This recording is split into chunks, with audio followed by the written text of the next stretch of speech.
कि अपक्षय क्या होता है। देखिएगा साथियों, एक मैंने लिखा है अपक्षय और एक मैंने लिखा है अपरदन। एक मैंने लिखा है अपक्षय, एक मैंने लिखा है अपरदन, और इन दोनों को जब अपन मिला देते हैं तो क्या बन जाता है। आप कहेंगे सर इन दोनों को मिला देने पर अनाच्छादन बन जाता है। अनाच्छादन का मतलब क्या है, अब तो समझ गए होंगे। नहीं समझे सर मैं बताता हूं। अपक्षय का मतलब होता है, अपक्षय अपने आप के अंदर ये स्थान विशेष पर घटित होने वाली प्रक्रिया है, यानी ये स्थितिक होता है। स्थान विशेष पर चट्टानों का टूटना फूटना, एक जगह बड़ी बड़ी चट्टानों में विघटन वियोजन होना और उनमें टूटन फूटन की क्रिया, चट्टानों का टूटना फूटना चटकना, ये क्या कहलाता है, ये कहलाता है अपक्षय। बात कर रहे हैं अपरदन की। अपरदन गतिशील क्रिया है। अपरदन कैसी क्रिया है, आपका उत्तर आएगा अपरदन गतिशील क्रिया है। इसके अंदर चट्टानों का कटाव होता है, लेकिन वो गति के रूप में होगा, गति के रूप में कटाव होगा, गति से कटाव होगा। अपक्षय क्या है, ये स्थितिक क्रिया है। स्थान विशेष पर चट्टानों में टूटना फूटना चटकन आना, उनमें बिखराव आना, स्थान पर, है ना, इसमें परिवहन नहीं हो पाता है ना, ये स्थान विशेष का काम है। जबकि अपरदन है ये गतिशील प्रक्रम की श्रेणी में माना जाता है। और इन दोनों के संयुक्त प्रक्रम को क्या कहा जाता है, अनाच्छादन। और अनाच्छादन अपने आप के अंदर अपन कह सकते हैं, ये पृथ्वी के ऊपर जितने बल लगते हैं इन बलों में ये बहिर्जात बलों की श्रेणी में आता है। कौन सी श्रेणी में आता है, तो आप कहेंगे बहिर्जात बलों की श्रेणी में आता है। तो याद रखना, अपक्षय स्थितिक क्रिया है, अपरदन कैसी क्रिया आप कहेंगे गतिशील क्रिया है। बात कर रहे हैं अनाच्छादन की, तो अनाच्छादन आपका बहिर्जात बल की श्रेणी में आता है। अब साथियों अपन बात करते हैं कि पवन अपरदन करेगी, पवन निक्षेपण करेगी। सॉरी एक मिनट के लिए देखिएगा, हमने यहां बात कर रहे थे अपक्षय, अपक्षय स्थितिक, अपरदन गतिशील, अनाच्छादन का मतलब बहिर्जात बल। ठीक बात है, अब सुनिएगा मेरा। मैं यहां पर बात नहीं कर रहा हूं कि अपक्षय अपरदन और अनाच्छादन। अब मैं एक चीज और लिखता हूं, वो क्या लिखता हूं, अपवाहन। क्या लिखता हूं, अपवाहन। आप कहेंगे सर ये अपवाहन क्या होता है, ये भी इसी में कुछ शामिल है क्या। हाँ, अपवाहन का मतलब होता है उड़ाकर ले जाना, यानी पवन जो है वो क्या करेगी, वो कणों को उड़ाकर ले जाएगी, उस क्रिया को आप क्या कहेंगे, अपवाहन कहेंगे। अपरदन का मतलब हो जाएगा कटाव, कटाव करना। अपवाहन का मतलब सीधा ही उठा के उड़ा के लेगी, वो है अपवाहन। तो अपवाहन में आप क्या कहेंगे कि पवन द्वारा, अपवाहन पवन द्वारा चट्टान चूर्ण उड़ाकर अपरदन करना, अपरदन कर, अपवाहन कहलाता है। तो आपसे पूछे अपवाहन क्या है, तो आपका उत्तर बनेगा अपवाहन कहलाता है। याद रखिएगा मेरी बात कि पवन द्वारा चट्टान चूर्ण उड़ा करके अपरदन करना ये क्या कहलाता है, तो आपका उत्तर आएगा ये कहलाता है अपवाहन। याद रखेंगे, पवन द्वारा चट्टान चूर्ण उड़ा के क्या करना, अपरदन करना, क्या कहलाएगा, तो आपका उत्तर आएगा इसे अपन अपवाहन कहेंगे। क्या कहेंगे, अपवाहन। चलो ठीक है, अब आप फिर कह सकते हैं इसे अपवाहन भी कहेंगे, इसे उड़ान की क्रिया भी कहा जा सकता है, इसे उड़ान की क्रिया भी कहा जा सकता है, इसे उड़ान की क्रिया भी कहा जा सकता है, कहा जा सकता है। याद रख लें, फिर आप कहेंगे ये उड़ता क्यों है, उड़ता इसलिए उड़ता पंजाब नहीं है, इसे उड़ान की क्रिया इसलिए कहा जाता है क्योंकि जब चट्टानें असंगठित तो ढीली हो जाती, जब चट्टानें क्या हो जाती हैं, असंगठित, जब चट्टानें असंगठित व ढीली हो जाती, जब चट्टानें असंगठित व ढीली हो जाती हैं तब क्या होता है, भाई साहब नोट कर लेना, जब चट्टानें असंगठित हो जाती हैं, चट्टानें ढीली हो जाती हैं, तो याद रख लीजिएगा जब चट्टानें असंगठित हो जाएंगी, ढीली हो जाएंगी, तो क्या हो जाएगा, तो उड़ा दी जाएंगी, उड़ा दी जाएंगी। क्या कहें, तो पवन उड़ा कर ले जाएगी, सही लो, तो पवन उड़ा कर ले जाएगी। अब आप कहेंगे कि ये असंगठित उड़ा कर ले जाएंगे, ये असंगठित तो ढीली क्यों होती है, तो मरुस्थलीय क्षेत्रों में रासायनिक अपक्षय तो बहुत कम देखने को मिलता है, भौतिक अपक्षय देखने को मिलता है, या फिर आप कहें यांत्रिक अपक्षय देखने को मिलता है। तो ये असंगठित तो ढीली किसके कारण होती है, तो आपका यहाँ उत्तर बन सकता है सर मरुस्थलों के अंदर जो मुख्य अपक्षय देखने को मिलता है ये यांत्रिक, या फिर अपन कह सकते हैं कि ये कौन सा अपक्षय, भौतिक अपक्षय देखने को मिलता है, यानी यांत्रिक या जो भौतिक अपक्षय है ये देखने को मिलता है कहां पर, मरुस्थल। अब रासायनिक में तो जल चाहिए और मरुस्थलों में जल की वैसे ही कमी रहती है। रासायनिक अपक्षय का मतलब ऑक्सीकरण की क्रिया होना, ये रासायनिक है ना, ऑक्सीकरण होना है, कार्बोनेटीकरण होना है, ये सारे क्या होंगे, ये रासायनिक अपक्षय की श्रेणी में आएंगे। जबकि तापमान से क्या करना, चट्टान का टूट जाना, हवा से चट्टान का टूट जाना, ये क्या है सारे, ये भौतिक अपक्षय की श्रेणी में आते हैं। अब देखिएगा इसके बाद अपन बात करते हैं, होता जरूर है रासायनिक अपक्षय मरुस्थलों में, लेकिन काफी सीमित मात्रा में होता है, या फिर जहां जल की उपस्थिति हो जाती थोड़ी बहुत वहां रासायनिक अपक्षय होगा, अन्यथा मरुस्थलों में भौतिक अपक्षय ही ज्यादा प्रभावी कारक के रूप में माना जाता है। अब अपन बात करते हैं कि एक शब्द आता है अपघर्षण, देखना दो शब्द आएंगे, अपघर्षण, और एक शब्द आता है सनिघर्षण। मैं दोनों ही लिख देता हूं, अपघर्षण और एक होता है सनिघर्षण। इन दोनों में फर्क है क्या, बिल्कुल इन दोनों में फर्क है। अपघर्षण क्या होता है और सनिघर्षण क्या होता है, साथियों सुनिएगा मेरी बात। अपघर्षण क्या होता है, सनिघर्षण, अपघर्षण का मतलब है कि बहता हुआ कोई पदार्थ, कोई भी कंकड़ पत्थर, कोई प्रदानात्मक यंत्र, वो क्या करें, वो किसी भी एक सतह को यूं घिसे, उसे कहते हैं अपघर्षण, उसे क्या कहते हैं, अपघर्षण। और मान लीजिएगा कि दो कोई पदार्थ हैं और वो आपस में ही रगड़ खा के घिस रहे हैं। मान लीजिएगा कि हवा के अंदर दो मोटे पत्थर के टुकड़े, थोड़े मोटे, इतने मोटे नहीं, थोड़े मोटे पत्थर के टुकड़े उड़ रहे हैं और वो आपस में रगड़ खा के और छोटे होते जा रहे हैं, आपस में रगड़ खा के, उस वाली क्रिया को आप क्या कहेंगे, सनिघर्षण। और हवा में उड़ने वाले जो छोटे मोटे कंकड़ पत्थर, धूल, रेत के कण हैं, अब वो मार्ग में आने वाली चट्टानों को, मार्ग में आने वाले पदार्थों को अगर वो घर्षित कर रहे हैं, घिस रहे हैं, उस वाली क्रिया को आप क्या कहेंगे, अपघर्षण। पता आता है, बहुत बार आता है, इसी लैंग्वेज में आ जाता है कि सेल कणों का, सेल टुकड़ों का, पदार्थों का आपस में टक्कर खाके, आपस में उनका क्या करना, रगड़ खाके टूटना, उनका कमजोर होना, उनका छोटा होना, इस क्रिया को आप क्या कहेंगे, सनिघर्षण। और हवा के साथ बहने वाली कणों का किसी भी एक सतह के ऊपर रगड़ देते हुए उसको घिसना, ये क्या कहलाता है, अपघर्षण कहलाता है। क्या कहलाता है, अपघर्षण कहलाता है। तो याद कर लेना, ये क्यों काम आएगा, इसलिए काम आएगा, अभी आगे हम देखेंगे कि पवन के अपरदन से कौन कौन सी स्थलाकृतियां बनती हैं, वहां पर आएगा कि फला स्थलाकृति में महत्वपूर्ण योगदान है, तो वहां कंफ्यूज करने के लिए आपको सनिघर्षण भी दे देगा। स्थलाकृतियां जितनी भी बनती हैं, चाहे वो आपका मशरूम रोग बन रही है, इंसेल बन रहा है, यार्डान बन रहा है, जूजेन बन रहा है, भूस्तंभ बन रहा है, इन तमाम के अंदर मुख्य योगदान अपघर्षण का ही रहता है, सनिघर्षण का नहीं रहता। सनिघर्षण तो खुद जो कण है वो आपस में रगड़ खाके जब टूटते हैं उसे सनिघर्षण कहा जाता है ना। तो प्रश्न में आ सकता है, आपको समझने की बात है ना। तो आप अपघर्षण में क्या लिख सकते हैं कि जब तीव्र वेग वाली पवन, तीव्र वेग वाली पवन, तीव्र वेग वाली पवन जब अपने साथ अपरदनात्मक यंत्र, यानी अपरदनात्मक यंत्र का मतलब कंकड़ पत्थर, धूल, कण आदि, तीव्र वेग वाली पवन जब अपने साथ अपरदनात्मक यंत्र बहाती है तो इनके माध्यम से मार्ग में पड़ने वाली चट्टानें रगड़कर घिसकर, यानी मार्ग में पड़ने वाली जो चट्टानें रगड़ खा के घिसकर, रगड़ कर घिसकर चिकनी होकर अपरदित हो जाती हैं। और ये जो अपघर्षण है पवन वेग और अपरदनात्मक यंत्रों पर निर्भर करता है ना, ये विशेष बात आपको याद रखनी है। अपघर्षण पवन वेग तथा अपरदनात्मक यंत्रों पर, अपरदनात्मक यंत्रों की मात्रा पर निर्भर करता है। अब आपको एक चीज और ध्यान देनी, मैंने कहा कि ये जो अपघर्षण का कार्य है, ये कार्य किधर ज्यादा देखने को मिलेगा? ये ऊपर ज्यादा देखने को मिलेगा, नीचे ज्यादा देखने को मिलेगा, ध्यान रखना। ना ही तो अपघर्षण का कार्य सतह पर होता है और ना ही बहुत अधिक ऊंचाई पर होता है। तो आप लिख सकते हैं अपघर्षण, अपघर्षण का कार्य, इसका कार्य, अपघर्षण का कार्य ना तो सतह पर तथा ना ही अधिक ऊंचाई पर देखने को मिलता है, ना ही अधिक ऊंचाई पर देखने को मिलता है। तो फिर आप कहेंगे कहां देखने को मिलता है? ऊंचाई पर देखने को मिलता है। यानी ना तो आपको ज्यादा ऊंचाई पर ये आपको देखने को मिलेगा और ना ही आपको घर्षण का कार्य सतह पर देखने को मिलेगा। अब आपके मन मस्तिष्क में क्वेश्चन उठेगा क्या कि ये आखिर मिलेगा कहां? फिर तो भैया मैं बताता हूं कहां मिलेगा। ये जो घर्षण का काम है, ये काम धरातल से 6 फीट या 182 सेंटीमीटर की ऊंचाई तक प्रभावी, यानी इस ऊंचाई तक क्या रहेगा? ये प्रभावी रहेगा। अब आप कहेंगे सर इसके ऊपर कम। आप मुझे एक बात बताइएगा, जब भी आंधी वगैरह चलती है तब आप क्या देखते हैं? आंधी वगैरह चलती है तो नीचे पेड़ों के अंदर थोड़े मोटे कण हैं वो लगेंगे, ऊपर थोड़े और छोटे लगेंगे, चेहरे पर आते आते धूल लगेगी। यानी काफी हाइट पे इसलिए नहीं हो पाता क्योंकि अब काफी हाइट पे जाने के बाद में अपरदनात्मक जो यंत्र हैं वो हवा में उड़ नहीं पाते हैं, और जब वो हवा में उड़ नहीं पाएंगे तो क्या घर्षण का काम हो पाएगा? नहीं हो पाएगा। और बिल्कुल सतह पे इसलिए नहीं हो पाता क्योंकि वो एक स्पीड, वो एक फ्लो नहीं बन पाता है जो बनना चाहिए रगड़ खाकर टूटने के लिए, है ना। तो ये आपको याद रखना है कि धरातल से 6 फीट या 182 सेंटीमीटर की ऊंचाई तक अब घर्षण का काम क्या रहता है? प्रभावी रहता है। अब घर्षण के बाद में सेकंड, इसी में आप कह सकते हैं शनि घर्षण। अब घर्षण के बाद में आप क्या कह सकते हैं? शनि घर्षण भी कह सकते हैं। आप कहेंगे शनि घर्षण, बिल्कुल शनि घर्षण में बता दूं। शनि घर्षण में आपको साथियों याद रखना है क्या? जब बहते हुए अपरदनात्मक हवा के साथ अपरदनात्मक यंत्र आपस में रगड़ खाकर टूटते रहते हैं तथा आकार छोटा होता है, इसे शनि घर्षण कहते हैं। इसे क्या कहा जाता है? शनि घर्षण कहा जाता है। यानी जब बहते हुए अपरदनात्मक यंत्र, चाहे वो कंकड़ पत्थर जो भी है, वो आपस में ही रगड़ खाकर टूटते रहते हैं तथा आकार छोटा होता है, इसे क्या कहते हैं? शनि घर्षण कहते हैं। आकार इनका छोटा होता रहेगा, आपस में रगड़ खाकर टूटते रहेंगे, इसे कहेंगे शनि घर्षण। आपस में लड़ के कमजोर होना शनि घर्षण है, और एक साथ किसी दूसरे को कमजोर करना वो अपघर्षण। समझ गए? समझ। अब सुनिए, अब अपन बात करते हैं कि आपके सामने बात आती है कि पवन द्वारा होने वाले अपरदन को प्रभावित करने वाले कारक, अपरदन को प्रभावित करने वाले कारक याद रखें। ये कौन कौन से कारक हैं जो अपरदन को प्रभावित करेंगे? आप नंबर 1 लगाकर कह सकते हैं पवन का वेग। यानी पवन का वेग है, ये क्या करेगा? ये पवन द्वारा होने वाले अपरदन को प्रभावित करेगा। किसे? तीव्र वेग वाली पवन ज्यादा अपरदन करेगी या कम वेग वाली पवन ज्यादा अपरदन करेगी? तो आपका उत्तर क्या बनेगा? तीव्र वेग वाली करेगी। मंद वेग वाली पवन अपरदन क्यों नहीं करती? मंद वेग वाली पवन अपघर्षण क्यों नहीं करती? क्योंकि मंद वेग होगा तो एक तो उससे अपरदनात्मक यंत्रों की जो चट्टान पे टक्कर होनी है वो टक्कर प्रभावशाली नहीं हो पाएगी। हो पाएगी क्या? नहीं हो पाएगी। और जब मंद पवन चलेगी तो उसके साथ उड़ने वाले अपरदनात्मक यंत्र ज्यादा नहीं हो पाएंगे। तो दोनों ही स्थितियां ऐसी बन जाती हैं कि मंद पवन है वो अपरदन का काम नहीं कर पाती है। तो आप कह सकते हैं पवन वेग में आप लिख सकते हैं मंद पवन से अपरदन कम। मंद पवन से अपरदन क्या होता है? कम। और यहां लिख सकते हैं तीव्र पवन से अपरदन अधिक। मंद पवन से अपरदन क्या होता है? कम। तथा याद रखिएगा तीव्र पवन से अपरदन क्या होता है? अधिक होता है। मंद पवन से अपरदन कम होता है, तीव्र पवन से अपरदन क्या होता है? तो याद रखिएगा अधिक होता है। क्यों होता है बताया? क्योंकि मंद पवन है उसकी टक्कर प्रभावशाली नहीं होती, तीव्र पवन की टक्कर प्रभावशाली होगी तो चट्टान टूट जाएगी, वहां से चट्टान में पक्ष होगा, पक्ष होगा तो अपरदन भी होगा। बात करें मंद पवन के साथ उड़ने वाले अपरदनात्मक यंत्र कम है, जबकि तीव्र पवन के साथ उड़ने वाले अपरदनात्मक यंत्र ज्यादा है, तो अपरदन भी ज्यादा ही करेंगे। इसके बाद आप कह सकते हैं रेत तथा धूलि कणों की मात्रा एवं स्वभाव। यानी जो अपरदनात्मक यंत्र है इनकी मात्रा की बात हो रही है। अपरदनात्मक यंत्र इनकी अगर मात्रा ज्यादा होगी और ये थोड़े नुकीले टाइप के पत्थर वगैरह होंगे तो ज्यादा घिसेंगे, ज्यादा अपरदन करेंगे, कम होगी तो कम करेंगे। इसके बाद बात आती है सेल की संरचना।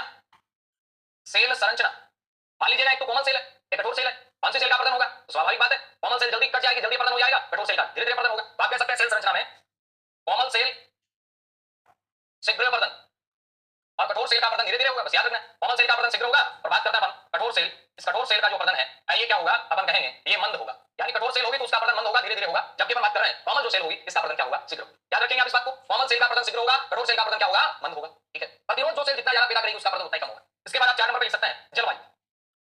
यानी जो क्लाइमेट है वो भी कहीं ना कहीं क्या करता है? वो भी पवन द्वारा होने वाले अपरदन को प्रभावित करेगा। क्लाइमेट कैसे करेगा सर? एक तो मान लीजिएगा कि जहां पर आर्द्रता है, एक मान लीजिएगा बिल्कुल सूखा ही है, तो जहां पर अपन कह सकते हैं कि आर्द्रता होगी वहां आपका रासायनिक पक्ष होगा फिर अपरदन होगा। और बात कर रहे हैं जहां पर आर्द्रता नहीं होगी वहां पर भौतिक पक्ष होगा फिर अपरदन होगा। तो ये अपरदन को प्रभावित करने वाले 4 कारक हैं मुख्य रूप से पवन का वेग, रेत तथा धूलि कणों की मात्रा, का स्वभाव, बात कर रहे हैं सेल संरचना और जलवायु। इनको लिखिएगा, फिर आगे चलते हैं, आगे बढ़ते हैं और करते हैं बातें और क्या क्या अपने प्रश्न बनने वाले हैं इन प्रश्नों को लेकर। ठीक है, अच्छा चलें।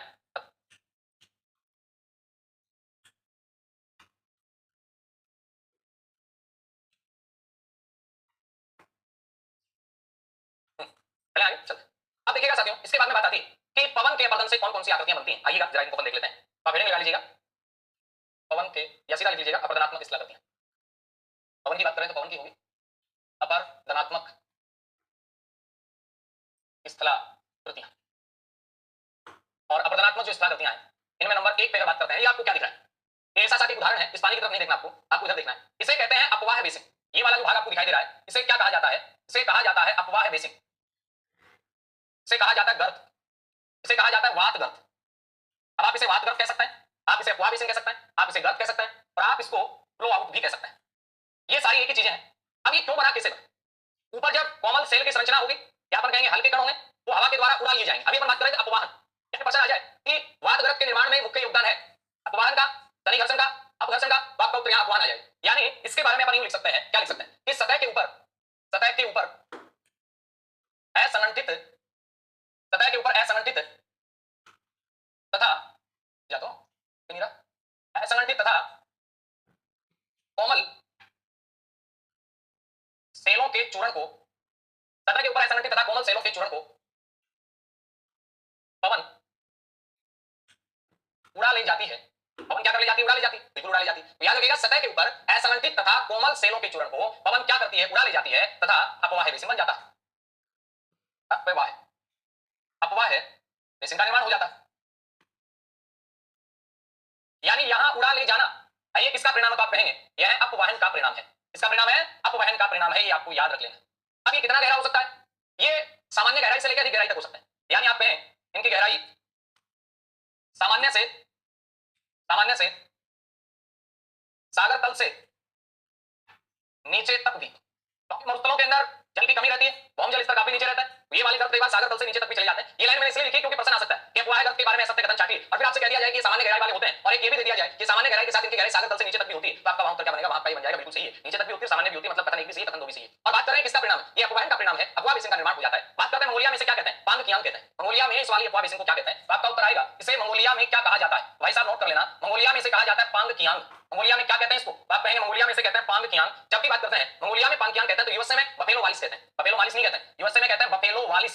याद रखिएगा, यूएसओ में इसे क्या कहते हैं? यूएसए में बफेलो वालिस कहते हैं। पता है बफेलो वालिस क्या है? ये वात गर्त है, ये अपवाह बेसिन है, ये गर्त है, ये ब्लो आउट है, जो कहां पर है? तो आप कहेंगे क्या? ये यूएसए में। इसी प्रकार एक मिस्र में कतारा गर्त भी देखने को मिलता है, मिस्र में गर्त देखने को मिलता है, इस गर्त का नाम आता है कतारा गर्त। सीधा प्रश्न बनेगा कि मिस्र में जो गर्त देखने को मिलता है उसे आप क्या कहते हैं? कतारा गर्त कहते हैं। और ये 2 नंबर पे जो आप देख पा रहे हैं, ये क्या आकृति आप देख पा रहे हैं? सर ये तो मुझे इनसेल वर्ग जैसा लग रहा है। बिल्कुल ये इनसेल वर्ग ही है, अगर आपको वैसा लग रहा है ना तो ये वही है, इनसेल वर्ग। अब आप कहेंगे इनसेल वर्ग, सर हमने एक नाम और पढ़ रखा है इसका, बिल्कुल आपने पढ़ रखा होगा, इसे बॉर्न हार्ट कहते हैं। ये विद्वान थे, इन्होंने सबसे पहले इसके बारे में पता लगाया था और इसीलिए इस वाले को बॉर्न हार्ट के नाम से भी जाना गया। चूंकि इनसेल वर्ग एक अपने आप में जर्मन शब्द है, इनसेल वर्ग कैसा शब्द है? आपका उत्तर आएगा इनसेल वर्ग अपने आप के अंदर एक जर्मन शब्द है। इनसेल वर्ग कैसा शब्द है? देखेंगे इस कलर में, तो येलो ले लेते हैं फिर।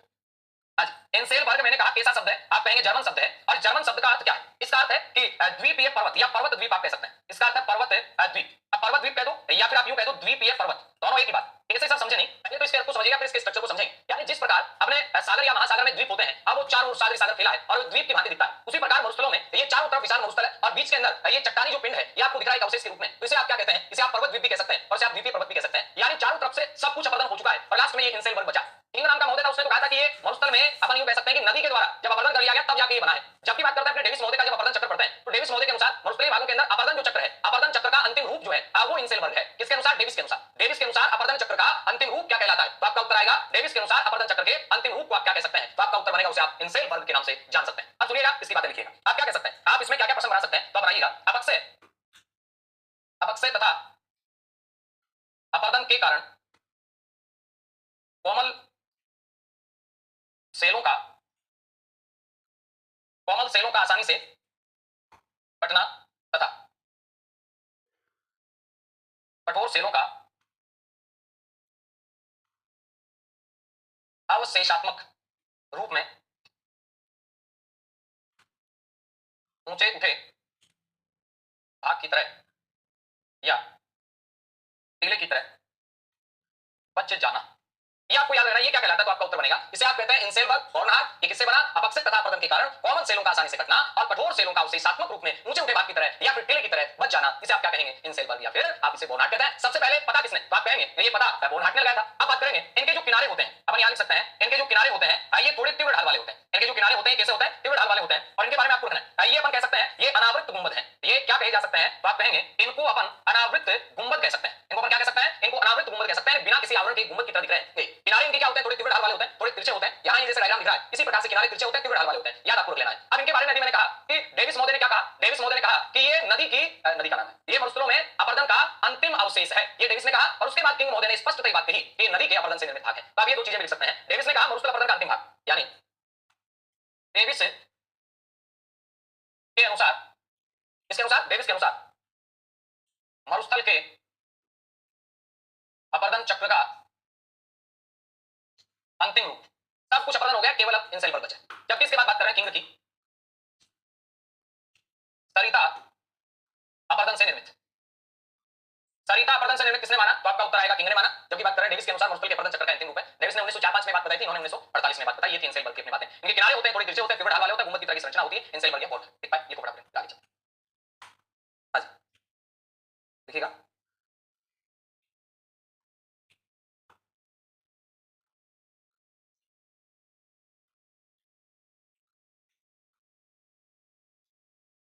चल पाए आगे।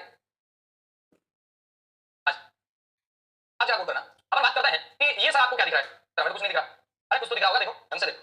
और देख के अभी अपन ने जो पीछे बातें की उनको यहाँ पर थोड़ा सा अप्लाई करो। अपन ने बात की थी कि मरुस्थलों में अपघर्षण का काम होता है, और ये नीचे ज्यादा होता है, सतह के पास तो नहीं होता, लेकिन नीचे ज्यादा होता है, क्योंकि नीचे प्रदनात्मक केंद्र बड़े होते हैं, और जैसे जैसे ऊपर जाते हैं कम होता है, ऊपर जा रहे कम कम कम कम कम। चाहे यहाँ देखिए, यहाँ पर ये ज्यादा किसी भी और नहीं चलते हैं, नीचे से इसको काटती है काटती है काटती है काटते काटते काटते काटते नीचे वाली कोमल सेलें बिल्कुल कट जाती है, और ऊपर वाली कठोर सेल बच जाती है, और वो अपन कहें प्रभाव में नहीं आ पाती। अपक्षय का प्रभाव नीचे ज्यादा देखने को मिलता है, ऊपर कम देखने को मिलता है, और उसका परिणाम ये होता है कि छतरी जैसी संरचना बन जाती है, दोनों एक ही है, अलग अलग नहीं है। इसे कहते हैं छत्रक शिला या मशरूम रोग। आप कह सकते हैं ये वाली जो है ये कौन सी है, आप कहेंगे इसे आप क्या कह सकते हैं जी, इसे कह सकते हैं छत्रक शिला। आप कहेंगे छत्रक शिला, बिल्कुल छत्रक शिला। इसे आप कह सकते हैं मशरूम रोग, इसे आप छत्रक शिला कह सकते हैं, इसे आप मशरूम रोग कह सकते हैं। यहां आपको याद क्या रखना है कि कठोर सेल जो होती है उसके रूप में ऊपरी आवरण होता है। अब लिखिएगा कठोर, कठोर सेल के रूप में ऊपरी आवरण के नीचे कोमल सेल लंबवत रूप में मिलती है, तथा नीचे वाली सेल लगातार अपघर्षित होते हुए कट जाती है। क्या लिखना, अपघर्षण भी निचले भाग में अधिक तथा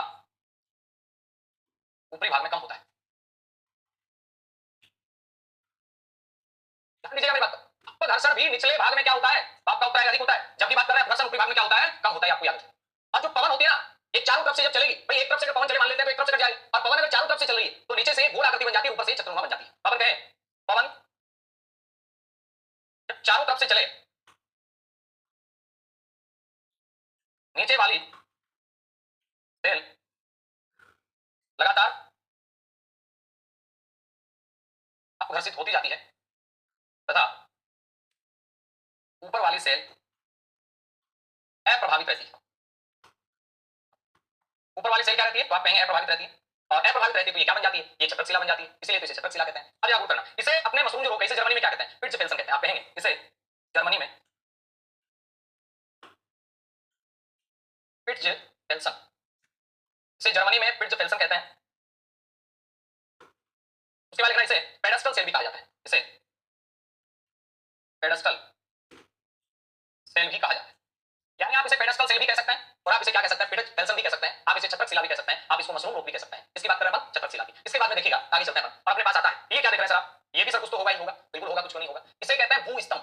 इसे क्या कहा जाता है, तो आप कहेंगे इसे भूस्तंभ कहते हैं। और ये जो भूस्तंभ देख रहे हैं इसमें क्या, इसमें ये वाली कठोर सेल है, समझ रहे हैं, यानी ये वाली सेल कैसी कठोर है, ये नीचे कोमल सेल है। अब कठोर सेल के नीचे जो भी कोमल सेल है वो तो आपका अपवर्तित नहीं होती, और अगल बगल से और सेलें अपवर्तित हो जाती हैं। जब और सेलें अपवर्तित हो जाती है, लेकिन ये कठोर सेल के जस्ट नीचे जो कोमल सेल है ये अपवर्तित नहीं हो पाती है, तो एक स्तंभ की भांति दिखता है, जिसे अपन क्या कहते हैं, भूस्तंभ कहते हैं। तो आपको याद रखना है ये भूस्तंभ है। इसे आप क्या कह सकते हैं, इसे अंग्रेजी में आप कह सकते हैं डिमोई सेल्स कह सकते हैं ना, डिमोई सेल्स, डिमोई सेल्स कह सकते हैं ना, इंग्लिश थोड़ी कम आती है मेरे को, ये डिमोइड सेल्स है। अब आप कहेंगे जहां पर, इसमें आप लिख लीजिएगा, जहां पर असंगठित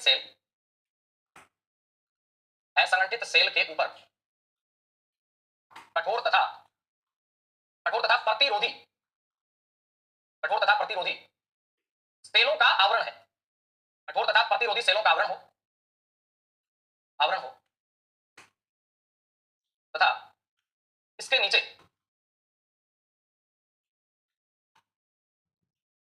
वाली सेल का अपर्दन नहीं हो तथा अगल बगल से सेलें अपर्दन होकर हट जाए। अगर वाली सेलें अपर्दन होकर हट जाए और ये वाली हटे नहीं, इस वाली स्थिति में क्या होगा, होकर हट जाए तो भूस्तंभ बन जाते हैं। बस इतनी बात आपको याद रखनी, भूस्तंभ बन जाते हैं। क्या रहेगा, क्या रहेगा। अब यारडांग में इसके, सॉरी यारडांग में जूजेन में ये वाली जो स्थिति है इससे थोड़ा अलग स्थिति बन जाएगी। आप कह सकते हैं जूजेन, तो क्या होगा जूजेन में, मैं बता, जूजेन में आप यूं समझिएगा, मैं आपको सीधा सा समझाऊं, बताऊं। एक मान लीजिएगा ये कोई सेल है, उसके नीचे फिर एक सेल की परत है कोई,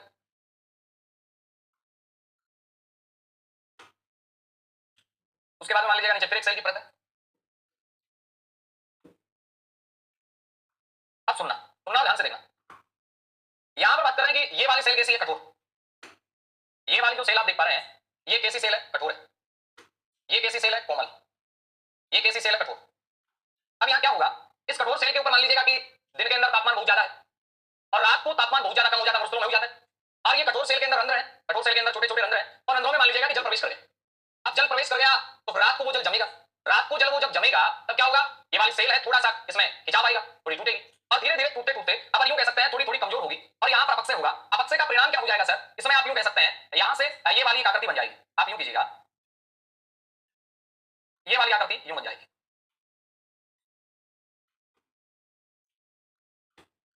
यानी ऊपर से तो संकरा, ऊपर से क्या होगा तो आप कहेंगे संकरा होगा और नीचे जाकर फिर क्या हो जाएगा तो आप कहेंगे चौड़ा हो जाएगा सर। और फिर यहां जाके क्या होगा, संकरा होगा, फिर नीचे जाएगा, फिर मान लो कि ये नरम आ जाएगी, फिर ये संकरा हो जाएगा, फिर ये जाएगा, फिर यानी ये आकृति बन जाएगी। ऊपर वाली कठोर परत का अपरदन कम होगा, फिर ये जैसे ही कोमल सेल में पहुंचेगी तो ये और ज्यादा असंगठित हो जाएंगी चट्टानें, पहले से ही कोमल है, फिर हवा के द्वारा फिर उड़ाले जाएंगे, फिर ये जैसे कठोर में जाएगा फिर यहाँ पर एक छोटा छिद्र साक बन जाएगा, फिर कोमल में जाएगा, फिर बड़े चक्र में अपरदन होगा। यानी ये काम चलता ही रहता है और जब ये काम इस प्रकार से चलता है तो एक के बाद एक संरचना बन जाती है और उसी को अपन क्या कहते हैं, उसी को अपन कहते हैं जूजेन। क्या कहते हैं, जूजेन। यानी जूजेन किस चीज का परिणाम है, कठोर और कोमल सेलों का क्षैतिज अवस्था में एक दूसरे के क्या होना, समानांतर होना और उनमें से कठोर सेल का पहले कटना, ये कम कटेगी, कोमल सेल जो इसके नीचे है वो ज्यादा कटेगी और ज्यादा कटने का परिणाम ये होगा कि ये दवात जैसे अपन ने उल्टी कर दी हो वैसे आकृति बन जाती है। प्रश्न आ जाता है कई बार कि उल्टी दवात जैसी आकृति कौन सी बनती है, तो आपका उत्तर बनेगा जूजेन बनती है। जूजेन कौन सी बनती है, जूजेन। तो आप इसको आराम से लिख सकते हैं, उल्टी दवात जैसी आकृति कौन सी बनती है, तो भाई साहब आपका उत्तर बनेगा उल्टी दवात जैसी जो आकृति है ये बनती है जूजेन। कौन सी बनती है, जूजेन। याद रखेंगे, आप रखेंगे। आप इसे इसी वे में यूं भी समझ सकते हैं कि ये आकृति यूं बनती है ना, ये आकृति यूं बनती है, जैसे आप कहेंगे जैसे फिर नीचे यूं जाएगी है ना, फिर ये है, यानी ऐसी आकृतियां बन जाती है। ऊपर कठोर जो सेल ये वाली आप मान सकते हैं इतनी इतनी कठोर सेल और नीचे यहां पर कैसी सेल आ गई, कोमल सेल। आप इसको इस उदाहरण के रूप में ले सकते हैं, ये वाली जो आकृति बन जाएगी इसे आप जूजेन कहेंगे, ये वाला जो है ये तो कैसी सेल है तो आप कहेंगे कठोर सेल है और ये वाली कैसी सेल है, कोमल सेल है ना। आप इसको यूं देखना चाहे तो इस रूप में भी देख सकते हैं। और यहां पे देखिए कठोर सेल कम कटी है लेकिन ये वाली जो सेल है जो कोमल सेल है इसका कटाव ज्यादा हो गया। कठोर सेल ऊपर से कम कटी है ना, ये वाली कम कटी है लेकिन नीचे से कोमल वाली कट रही, फिर नीचे को कठोर आएगी वो कम कटेगी, फिर नीचे कोमल वो ज्यादा कट जाएगी और लगातार इसी क्रिया होने से क्या बन जाता है, जूजेन बन जाता है। समझिए बात को, समझ बन किससे रहा है, अपरदन से बन रहा है सर, और किससे बन रहा है तो आप लिखिएगा जो लिखा हूं मैं इसमें लिखिएगा जूजेन में क्या होगा, कठोर तथा कोमल सेलें, आप लिखिएगा कठोर तथा कोमल सेलों का समानांतर परतों के रूप में होना तथा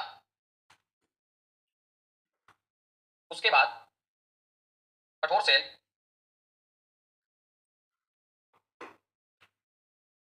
विशेष अपक्षय के तहत, तुषार वगैरह की क्रियाएं होती विशेष अपक्षय के तहत असंगठित होकर कटती है तथा इसके बाद इसके बाद नीचे वाली कोमल सेल और अधिक कटती है तथा इसके बाद नीचे वाली कोमल सेल और अधिक कटती है। लगातार ये क्रम बनता रहता है, लगातार ये क्रम बनता रहता है तो जूजेन बन जाता है। यानी जूजेन किस चीज का परिणाम, जूजेन अपक्षय प्लस में अपरदन, इन दोनों का परिणाम है ना। पहले अपक्षय होता है, विशेष अपक्षय, तुषार वगैरह की क्रियाएं होती हैं, आप कह सकते हैं तुषार की क्रिया भी यहां होती है। तुषार की क्रिया का मतलब क्या है समझिएगा, दिन के अंदर चट्टान के अंदर में जल चला जाता है वो जब क्या होता है, तापमान कम होता है तो उस जल की बर्फ बन जाती है, बर्फ बनती है तो चट्टानों में जोर पड़ता है, चट्टानें टूटती हैं, चटकती हैं, वो ढीली जो चट्टानें पवन द्वारा उड़ा ले जाई जाती हैं, उसके बाद नीचे वाले पर ये क्रिया होती है, फिर नीचे वाले पर ये होती है, फिर नीचे वाले पर, और ये जूजेन बन जाता है। क्या बन जाते हैं? जूजेन। समझ में आई बात है? ओके जूजेन हो गया सर, वो जूजेन ही, ठीक है। आगे देखिएगा, आगे आता है यार डांग। ओके, वो भी डांगी, ये है यार डांग, जो भी नंबर लगा लेना, कितने नंबर है? 5 6, 6 नंबर में आप लगा सकते हैं यार डांग। यार डांग, इसमें आप लिखिएगा कोमल तथा कठोर सेलों का, कठोर सेल जब लंबवत रूप में, डांग की बात आ गई तो लंबवत होगा, जूजेन में क्षैतिज रूप में थे, कोमल तथा कठोर सेल जब लंबवत रूप में हो तो कोमल सेल का, तो कोमल सेल का क्या हो जाता है? कोमल सेल का अपर्दन हो जाता है तथा कठोर सेल अवशेष के रूप में रह जाती है। यार डांग पवन की दिशा के समानांतर बनते हैं। यार्डान क्या करता है? पवन की दिशा के समानांतर बनते हैं, आपको याद रखना, बनते हैं। ये हो गया यार्डान। अच्छा ये क्या है? ये क्या देख लो आप, क्या है? ये है तिपहक शिला। तिपहक शिला, इसे ही कहते हैं ड्राई कंटर। प्रश्न बनेगा सीधा सा, तिपहक शिला या ड्राई कंटर क्या है? तो आप क्या कहेंगे? तिपहक शिला या ड्राई कंटर क्या है? कोई विशेष नहीं। इसमें पहली बात तो पथरीले मरुस्थल में पाई जाती है, नंबर एक बात। तिपहक शिला या ड्राई कंटर ये कौन से मरुस्थल में? आप कहेंगे पथरीले मरुस्थल में, पथरीले मरुस्थल में सतह पर बड़े शिलाखंडों से, शिलाखंडों के ऊपर, सतह पर बड़े शिलाखंडों के ऊपर पवन द्वारा, पवन द्वारा अपरदन से खरोंचे पड़ जाती है, खरोंचे पड़ जाती है तथा, तथा यह पत्थर, यह पत्थर अपघर्षित फलकों के रूप में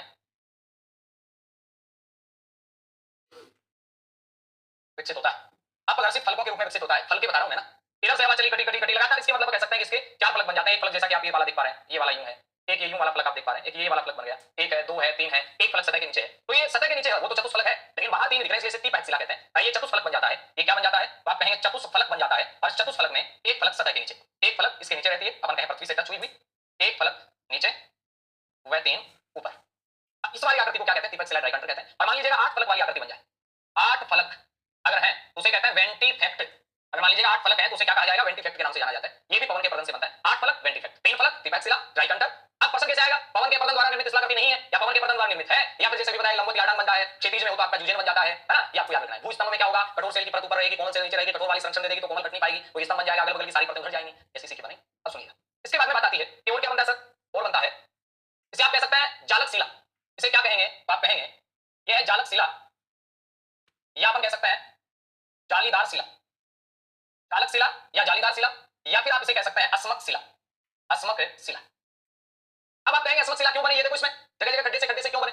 ये तो अभी मैं जा रहा हूं पाली, उस क्षेत्र में पहाड़ी बेल्ट में कई बार जाते हैं, जहां पवन ढीले भी है, पहाड़ियां भी, वहां पर ऐसी खूब सारी मिल जाती है, नदी मार्ग में भी मिल जाती है, लेकिन वो नदी से ना बनके, नदी तो नीचे बहती है, ऊपर तो कोई नदी आती है 10 फीट ऊपर, वहां पर ये बहुत सारी आकृतियां मैंने देखी जब गए घूमने, तो वहां ये मिल रही है। इसका मतलब निश्चित है ये केवल किताबों में लिखी बातें नहीं, धरातल पे भी हो रही है। तो ये जो जालक शिला या जालीदार शिला ये क्यों बनी? मुझे बताइएगा। जहां जहां कटाव हो रहा है वहां वहां पर कॉमन सेल का कटाव हुआ है कि कठोर सेल का कटाव हुआ है? इसीलिए कॉमन सेल का हुआ कटाव। इसका मतलब एक ही चट्टानी पिंड में विभिन्न विभिन्न प्रकार की सेलों का पाया जाना और उनके ऊपर तीव्र पवन का प्रहार होना, तीव्र पवन के प्रहार से कॉमन सेल कट जाएंगी, कठोर सेल बच जाएगी, और ये क्या बन जाएगी? अस्मक जालिका बन जाएगी। तो आप लिख सकते हैं, क्या लिख सकते हैं? सशक्त, सशक्त या तीव्र, सशक्त या तीव्र पवन के सामने ऐसी चट्टानें हो जिनका स्वरूप भिन्न भिन्न हो, इनका स्वरूप क्या हो? भिन्न भिन्न हो, यानी कठोरता में विभिन्नता, कठोरता में विभिन्नता। अतः कोमल सेल कट जाती है, वह कठोर बच जाती है। कोमल सेल का कट जाना, कठोर सेल का बच जाना, इससे जो बनेगा वो क्या बनेगा? अस्मक जालिका, अस्मक शिला, जालीदार शिला, जालक शिला जिसे हम कह सकते हैं। इसके बाद अब इसी से ही बनेगा ना, ये वाली जो आकृति बनी इसी से ही बनेगा। ये अस्मक जालिका मान लो लगातार पवन ने अपरदन किया, अपरदन किया, अपरदन किया, तो उसका परिणाम क्या हुआ? एक जगह बारीक सा छेद हो गया, और छेद होने के बाद में लगातार पवन अपरदन कर रही है, अपरदन कर रही है, अपरदन कर रही है, लगातार अपरदन से छेद है, ये किसमें बदल जाएगा? खिड़की में बदल जाएगा। ये वाली जो खिड़की है ना, इसे क्या कहते हैं? इसे कहते हैं वातायन खिड़की, इसे कहते हैं वातायन खिड़की कहते हैं ना। ये वातायन खिड़की, ये वात खिड़की भी जिसे हम कह सकते हैं, इसे वातायन खिड़की भी कह सकते हैं, इसे आप पवन वातायन भी कह सकते हैं, इसे आप वात खिड़की भी कह सकते हैं। ये इसी के नाम है ना, पवन खिड़की कह दो, बात करते हैं तो पवन वातायन कह दो, चाहे वात खिड़की इसको कह दो, ये तो बड़ी खिड़की। और ये वाली जो आकृति बन जाती है इसे आप क्या नाम देते हैं? इसे नाम देते हैं पुल, इसे नाम दिया जाता है पुल, इसे नाम क्या दिया जाएगा? पुल नाम दिया जाएगा। या फिर अपन कह सकते हैं कि एक मेहराब बन जाती है, मेहराब नुमा आकृति बन जाती है, और ये जो मेहराब नुमा आकृति बनती है, पुल बनती है, ये किसका अपन कहें विशिष्ट रूप है? तो आप कहेंगे आपका अस्मक शिला, अस्मक शिला या जालक शिला, अस्मक शिला या जालक शिला पर लगातार अपरदन के परिणाम स्वरूप निर्मित, यानी अस्मक शिला या जालक शिला पर लगातार अपरदन होता रहेगा और उस अपरदन के परिणाम स्वरूप जो बनता है, अब वो क्या बनता है, तो आपका उत्तर बनेगा, उसे अपन पुल या मेहराब कहते हैं। पुल या मेहराब तो बाद में बनेगा, पहले क्या बनेगी, देखिए इनका क्रम है, पहले जालक शिला बनी, फिर वात खिड़की या पवन वातायन बना, पवन वातायन फिर और बड़ा हो जाएगा, तब जाके क्या बनेगा, पुल या मेहराब बनेगा, जिसे आप कह सकते हैं पुल या मेहराब। इससे बना जालीदार शिला से बना अस्मक शिला या जालक शिला पर लगातार अपरदन के परिणाम स्वरूप निर्मित। पहले क्या होगा, तो आप कहेंगे पहले वात खिड़की बनेगी, पहले वात खिड़की, बाद में पुल, बाद में क्या बनेगा, पुल बनेगा। आगे बात समझ में, डायग्राम के माध्यम से और ज्यादा समझ में आ गई होगी। चलिए आगे देखिएगा, इनको आगे बढ़ते हैं। अब आगे बात आती है कि क्या सर पवन परिवहन का काम भी करती है, बिल्कुल करती है, पवन द्वारा परिवहन। जब अपरदन हो रहा है तो परिवहन तो होगा ही होगा, और जब परिवहन होगा तभी तो क्या होगा, निक्षेपण होगा, पवन द्वारा परिवहन। पवन के परिवहन की एक बात तो है, विशेषता है, जैसे नदी है तो उसकी निश्चित दिशा होती है, तो निश्चित दिशा में परिवहन होता है, लेकिन पवन में ऐसा नहीं होता, पवन की दिशा निश्चित नहीं, पवन की दिशा निश्चित है, इसलिए पवन का परिवहन भी निश्चित। तो पहला पॉइंट आप लिख लीजिएगा, पवन की दिशा अनिश्चित, पवन की दिशा अनिश्चित होती है, पता है, पवन की दिशा अनिश्चित होती है, तो पवन का परिवहन भी अनिश्चित होता है। पवन का परिवहन भी क्या होता है, आप कहेंगे पवन का परिवहन भी अनिश्चित होता है, ये आपको याद है। इसके बाद में नंबर 2, पवन का परिवहन नदी का एक दिशीय होता है, पवन का परिवहन दो दिशा में भी नहीं, बहुदिशीय होता है, इधर भी हो सकता है, पवन उड़ा के यूं भी ले जा सकती है, पवन यूं भी ला सकती है, पवन इधर से इधर से इधर से किधर से भी आ सकती है, तो पवन का जो परिवहन होता है ये बहुदिशीय होता है। उसके बाद नंबर 3, पवन का परिवहन अधिक दूरी तक होता है। हाँ, सहारा की रेत जर्मनी में मिल जाती है, यानी सहारा मुल्क की रेत जर्मनी में पड़ी हुई मिलती है, क्यों, लगातार उठती जाती है, नदी थोड़ी ना इटली की नदी बाद में आ जाएगी, इटली की रेत बाद में आ सकती है, क्योंकि पवन का परिवहन अधिक दूरी तक होता है। इसके बाद में आप कहेंगे बारीक कणों का परिवहन एक साथ तथा मोटे कणों का टुकड़ों में, मोटे कण टुकड़ों में। उसके बाद परिवहन निलंबन, सस्पेंशन, हवा में लटक कर, निलंबन आप कहेंगे, निलंबन का मतलब लटक कर, हवा के साथ लटक के चले जाएं। उसके बाद कह सकते हैं साल्टेशन, लुढ़क कर चले जाएं, मतलब लुढ़क कर। उसके बाद ट्रैक्शन, खींच कर या कर्षण। परिवहन निलंबन, साल्टेशन, ट्रैक्शन द्वारा होता है। निलंबन का मतलब हवा के साथ कणों का लटक कर चले जाना, ये निलंबन है। लुढ़क कर चले जाना मोटे कणों का साल्टेशन है। खींचकर कर्षण होकर चले जाना लगातार एक के बाद एक, वो कर्षण या फिर ट्रैक्शन है, ये परिवहन होता है। अब बात आती है निक्षेपण की, और निक्षेपण से जो बनता है वो क्या बनता है, आप कह सकते हैं पवन के निक्षेपण से निर्मित स्थलाकृतियां। याद रखिएगा निक्षेपण से क्या बनेगा, तो पहली बात, नंबर 1 बात, सर निक्षेपण से बहुत कुछ बन सकता है, क्या बन सकता है बताइए जरा, मैं बता। आपको इतना याद रखना है, पवन जब निक्षेपण करेगी तो पवन के निक्षेपण से नंबर 1 पे जो बनता है ना, वो क्या बनता है सर, वो बनता है बालू का स्तूप। बस एक ही बात याद रखनी, बालू का स्तूपों के अलग अलग प्रकार हो सकते हैं, लेकिन बनता बालू का स्तूप, आपको याद रखना क्या बनता बालू का स्तूप। अब फिर आप कहेंगे सर बालू का स्तूप कहां बनेगा, अरे भाई साहब जहां पर रेत की मात्रा क्या होगी, आप कहेंगे जहां पर रेत की मात्रा अधिक होगी वहीं पर बनेगा। नंबर 2 कंडीशन क्या बनती है, नंबर 2 कंडीशन बनती है तीव्र पवन का वेग होगा तो बनेगा। क्यों सर, भाई पवन का वेग ही जब मंद होगा तो वो रेत की मात्रा अधिक नहीं उड़ा ले पाएगी, और जब वो रेत की मात्रा अधिक नहीं उड़ा ले जा पाएगी तो फिर रेत का टीला कहां से बनेगा, तो रेत की मात्रा ज्यादा होनी चाहिए, नंबर 1 कंडीशन है। नंबर 2 कंडीशन तीव्र पवन वेग होना चाहिए, और नंबर 3 कंडीशन पवन मार्ग में अवरोध भी आना चाहिए ना। भाई पवन का वेग तीव्र है, पवन ने मिट्टी को उड़ा के ले जा, लेकिन रास्ते में कोई अवरोध ही नहीं आया, तो मिट्टी जमा कैसे होगी। भाई निक्षेपण तो तब होगा ना जब लास्ट में जाकर वो मिट्टी रुकेगी, गिरेगी कहीं पे, तभी तो होगा ना। तो पवन के मार्ग में अवरोध का होना जरूरी है, तब जाके बालू का स्तूप बन सकता है। और उसके बाद में मैं कहूं कि निक्षेपण हेतु उचित स्थान का होना जरूरी है। निक्षेपण हेतु क्या होना जरूरी है, उचित स्थान का होना, निक्षेपण के लिए उचित स्थान का होना, यानी ये वाली कंडीशन है। आइए पवन के निक्षेपण से बनने वाली आकृतियों में जो अपना बालू का स्तूप बनता है उसके लिए जरूरी रेत की मात्रा अधिक होनी चाहिए, तीव्र पवन का वेग होना चाहिए, पवन मार्ग में अवरोध पैदा होने चाहिए, और निक्षेपण के लिए उचित स्थान का होना जरूरी है। निक्षेपण के लिए क्या होना चाहिए, उचित स्थान होना चाहिए, पवन मार्ग में अवरोध होना चाहिए, तीव्र पवन का वेग होना चाहिए, और रेत की मात्रा ज्यादा होनी चाहिए, तब जाकर क्या बनेगा, बालू का स्तूप बनेगा। भाई बात समझ में आ गई।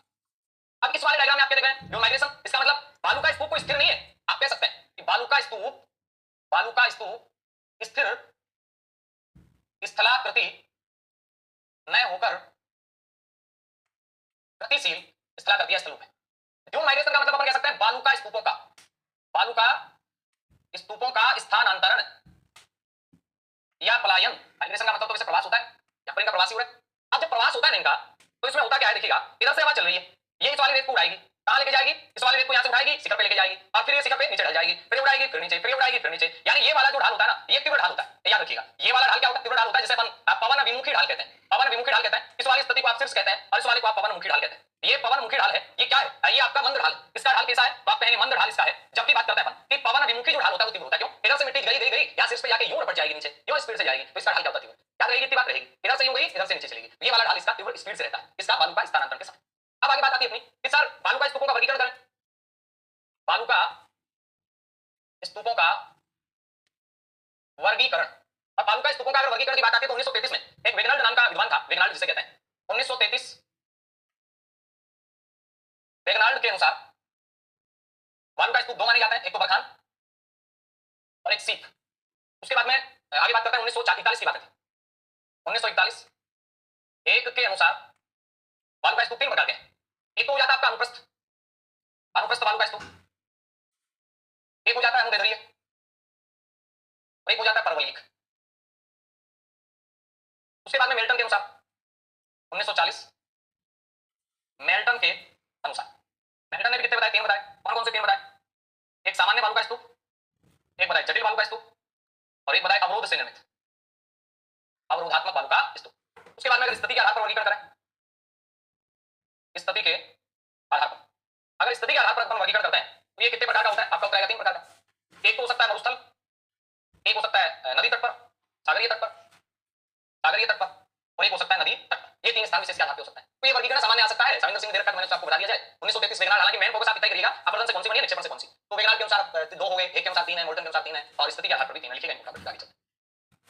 अब आगे देखिएगा, हाँ भाई चले आगे। अब सुनिएगा, इसके बाद बात आती है सर ये वाले बालू का स्तूप देख पा रहे हैं? हाँ जी बिल्कुल देख पा रहे हैं। नंबर एक पे आप कह सकते हैं अनुदैर्ध्य बालू का स्तूप, यानी आप कहते हैं पवनानुवर्ती, आप कहते हैं रेखीय। ये पवन के समानांतर, पवन की दिशा के समानांतर बनते हैं, याद रखना है अनुदैर्ध्य कहलाते हैं। पवन की दिशा के समानांतर बनते हैं, अनुदैर्ध्य कहलाते हैं। ये है अनुप्रस्थ, यहां आपको याद रखना है पवन की दिशा के समकोण पर लहरदार रूप में। इस प्रकार से आप देख रहे हैं ये इधर से पवन आ रही है, कई बार मिल भी जाते हैं बिल्कुल है ना। तो ये अनुप्रस्थ है पवन की दिशा के समकोण पर लहरदार रूप में। और ये वाले जो बालू का स्तूप होते हैं ये आप कह सकते हैं तारानुमा। तारानुमा कैसे बनेगा? जब पवन प्रवाह है विभिन्न दिशाओं से, पवन प्रवाह विभिन्न दिशाओं से हो, वहां पर आपका क्या बनता है? ये बनता है ना। उसके बाद बात करते हैं कि अनुदैर्ध्य जो होते हैं ये आंतरिक भाग में बनते हैं। आंतरिक मरुस्थल जहां रेत अधिक हो, ये वाले कहां बनते हैं? ये वाले बनते हैं सीमावर्ती भाग। तारा में क्या है? चारों तरफ से हवाएं आ रही हैं तो उसका आकार सेप ही तारा जैसा हो जाता है। यहाँ पे क्या अनुप्रस्थ में पवन की दिशा के समकोण पे बन रहे हैं और ये क्या बन रहे हैं? पवन की दिशा के समानांतर। इसलिए इनको अनुदैर्ध्य कहते हैं, इनको पवनानुवर्ती कहते हैं, इनको रेखीय कहते हैं। ये आंतरिक मरुस्थल में बनते हैं, चाहे सारा का आंतरिक मरुस्थल है उसमें मिल जाएंगे, चाहे अमेरिका वाला आंतरिक मरुस्थल उसमें मिल जाएंगे, ऑस्ट्रेलिया, कोई भी मरुस्थल के आंतरिक भाग में जहां रेत की मात्रा अधिक है और जहां आपका पवन है ये एक ही दिशा से चल रही है। पवन है, पवन की दिशा के समानांतर आंतरिक मरुस्थल जहां रेत अधिक हो, पवन एक दिशा में चले, पवन एक ही दिशा में चले। और अगर बात करते हैं कि इसकी श्रृंखला के बीच में, जैसे मैंने कहा कि इसकी श्रृंखला है, इसकी श्रृंखला है, इसकी श्रृंखला है और इनके बीच में जो भाग बन जाता है इसे आप क्या कहते हैं? इसे आप कॉरिडोर कहते हैं, इसे आप कहते हैं कॉरिडोर या फिर गासी। ये रास्ता प्रदान करते हैं जो मरुस्थल में रहने वाले लोग हैं, पशुपालक लोग हैं, उनको ये बालू का टिब्बों के बीच में छोटा रास्ता देते हैं, इसलिए इसको कॉरिडोर या फिर गासी कहते हैं। आपको याद रखना है। इन्हें रेत कटक भी कहते हैं, सीप भी कहते हैं, अल्ब स्तूप भी कहते हैं। इनको क्या कहते हैं? इन्हें रेत कटक भी कहा जाता है, रेत कटक भी इन्हें कहा जाता है, अल्ब स्तूप भी कहा जाता है इनको, अल्ब स्तूप ये इसी के नाम है ना। और इसी को सीप कहा जाता है। हालांकि अपने राजस्थान वाली जितनी किताबें पढ़ो उसमें बरखान को सीप कर रखा है। बरखान सीप नहीं है, सीप और बरखान में एक सीधा सा फर्क है। अगर आपने आरबी की एनसीईआरटी पढ़ी तो बरखान जो होता है उसके दो सींग होते हैं, सीप के एक ही सींग होता है। सीप के क्या होता है? एक सींग होता है। तो ये सीप जो है ना ये अनुदैर्ध्य से ही बनता है। सीप किससे बनता है? अनुदैर्ध्य से ही बनता है सीप, है ना। तो सीप बरखान को नहीं कह सकते। बरखान के कितने सींग होते हैं? दो, और सीप के एक ही सींग होता है। कैसे होता है मैं बताता हूं। ये जो आप देख पा रहे हैं बरखान, बरखान के क्या होते हैं? बरखान के दो सींग होते हैं इस प्रकार से, एक तो ये सींग हो गया, एक ये सींग हो गया। तो ये दो सींग जो है ये बरखान के, आप यहां नोट लगा के लिख सकते हैं, नोट लगा के स्पेशल, बरखान के दो सींग होते हैं जबकि सीप के एक सींग होता है। बरखान के कितने सींग होते हैं? दो सींग होते हैं, जबकि सीप के कितने सींग होते हैं? एक सींग। ये है क्या? ये है बरखान।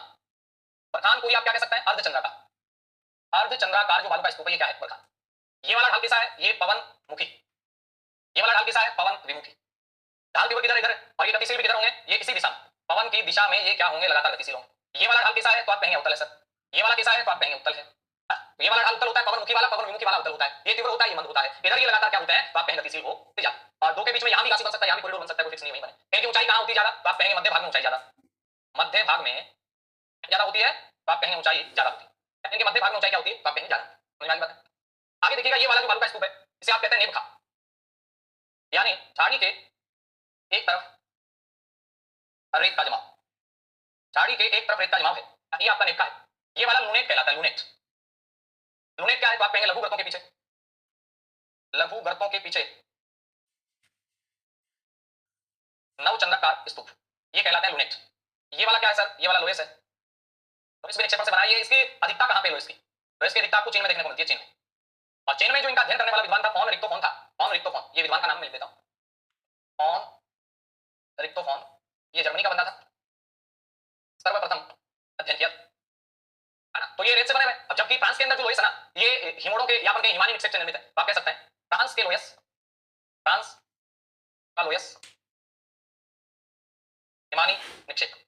और ये वाला जो लोएस है इसको कहते क्या है, इसको लीमन कहते हैं, लीमन। फ्रांस के लोएस का नाम क्या लीमन है। जबकि यूएसए में लोएस को क्या कहते हैं, यूएसए में लोएस को कहते हैं एबोर्ड, यूएसए में लोएस को क्या कहते हैं, एबोर्ड कहते हैं। उसके बाद अन्य में बालूकाष्ठ स्तूपों के प्रकार आते हैं, द्रास, वेलबेक। यानी द्रास और वेलबेक क्या है, ये भी बालूकाष्ठ स्तूपों के प्रकार है। नेपका है, लुनेट है, परवलिक है, अनुप्रस्थ है, अनुदेदरी है, सब काफी है, ये तो राजस्थान में पढ़ते हैं पर वो है वैश्विक स्तर पे आपको इतने ही बालूकाष्ठ स्तूप याद रखने।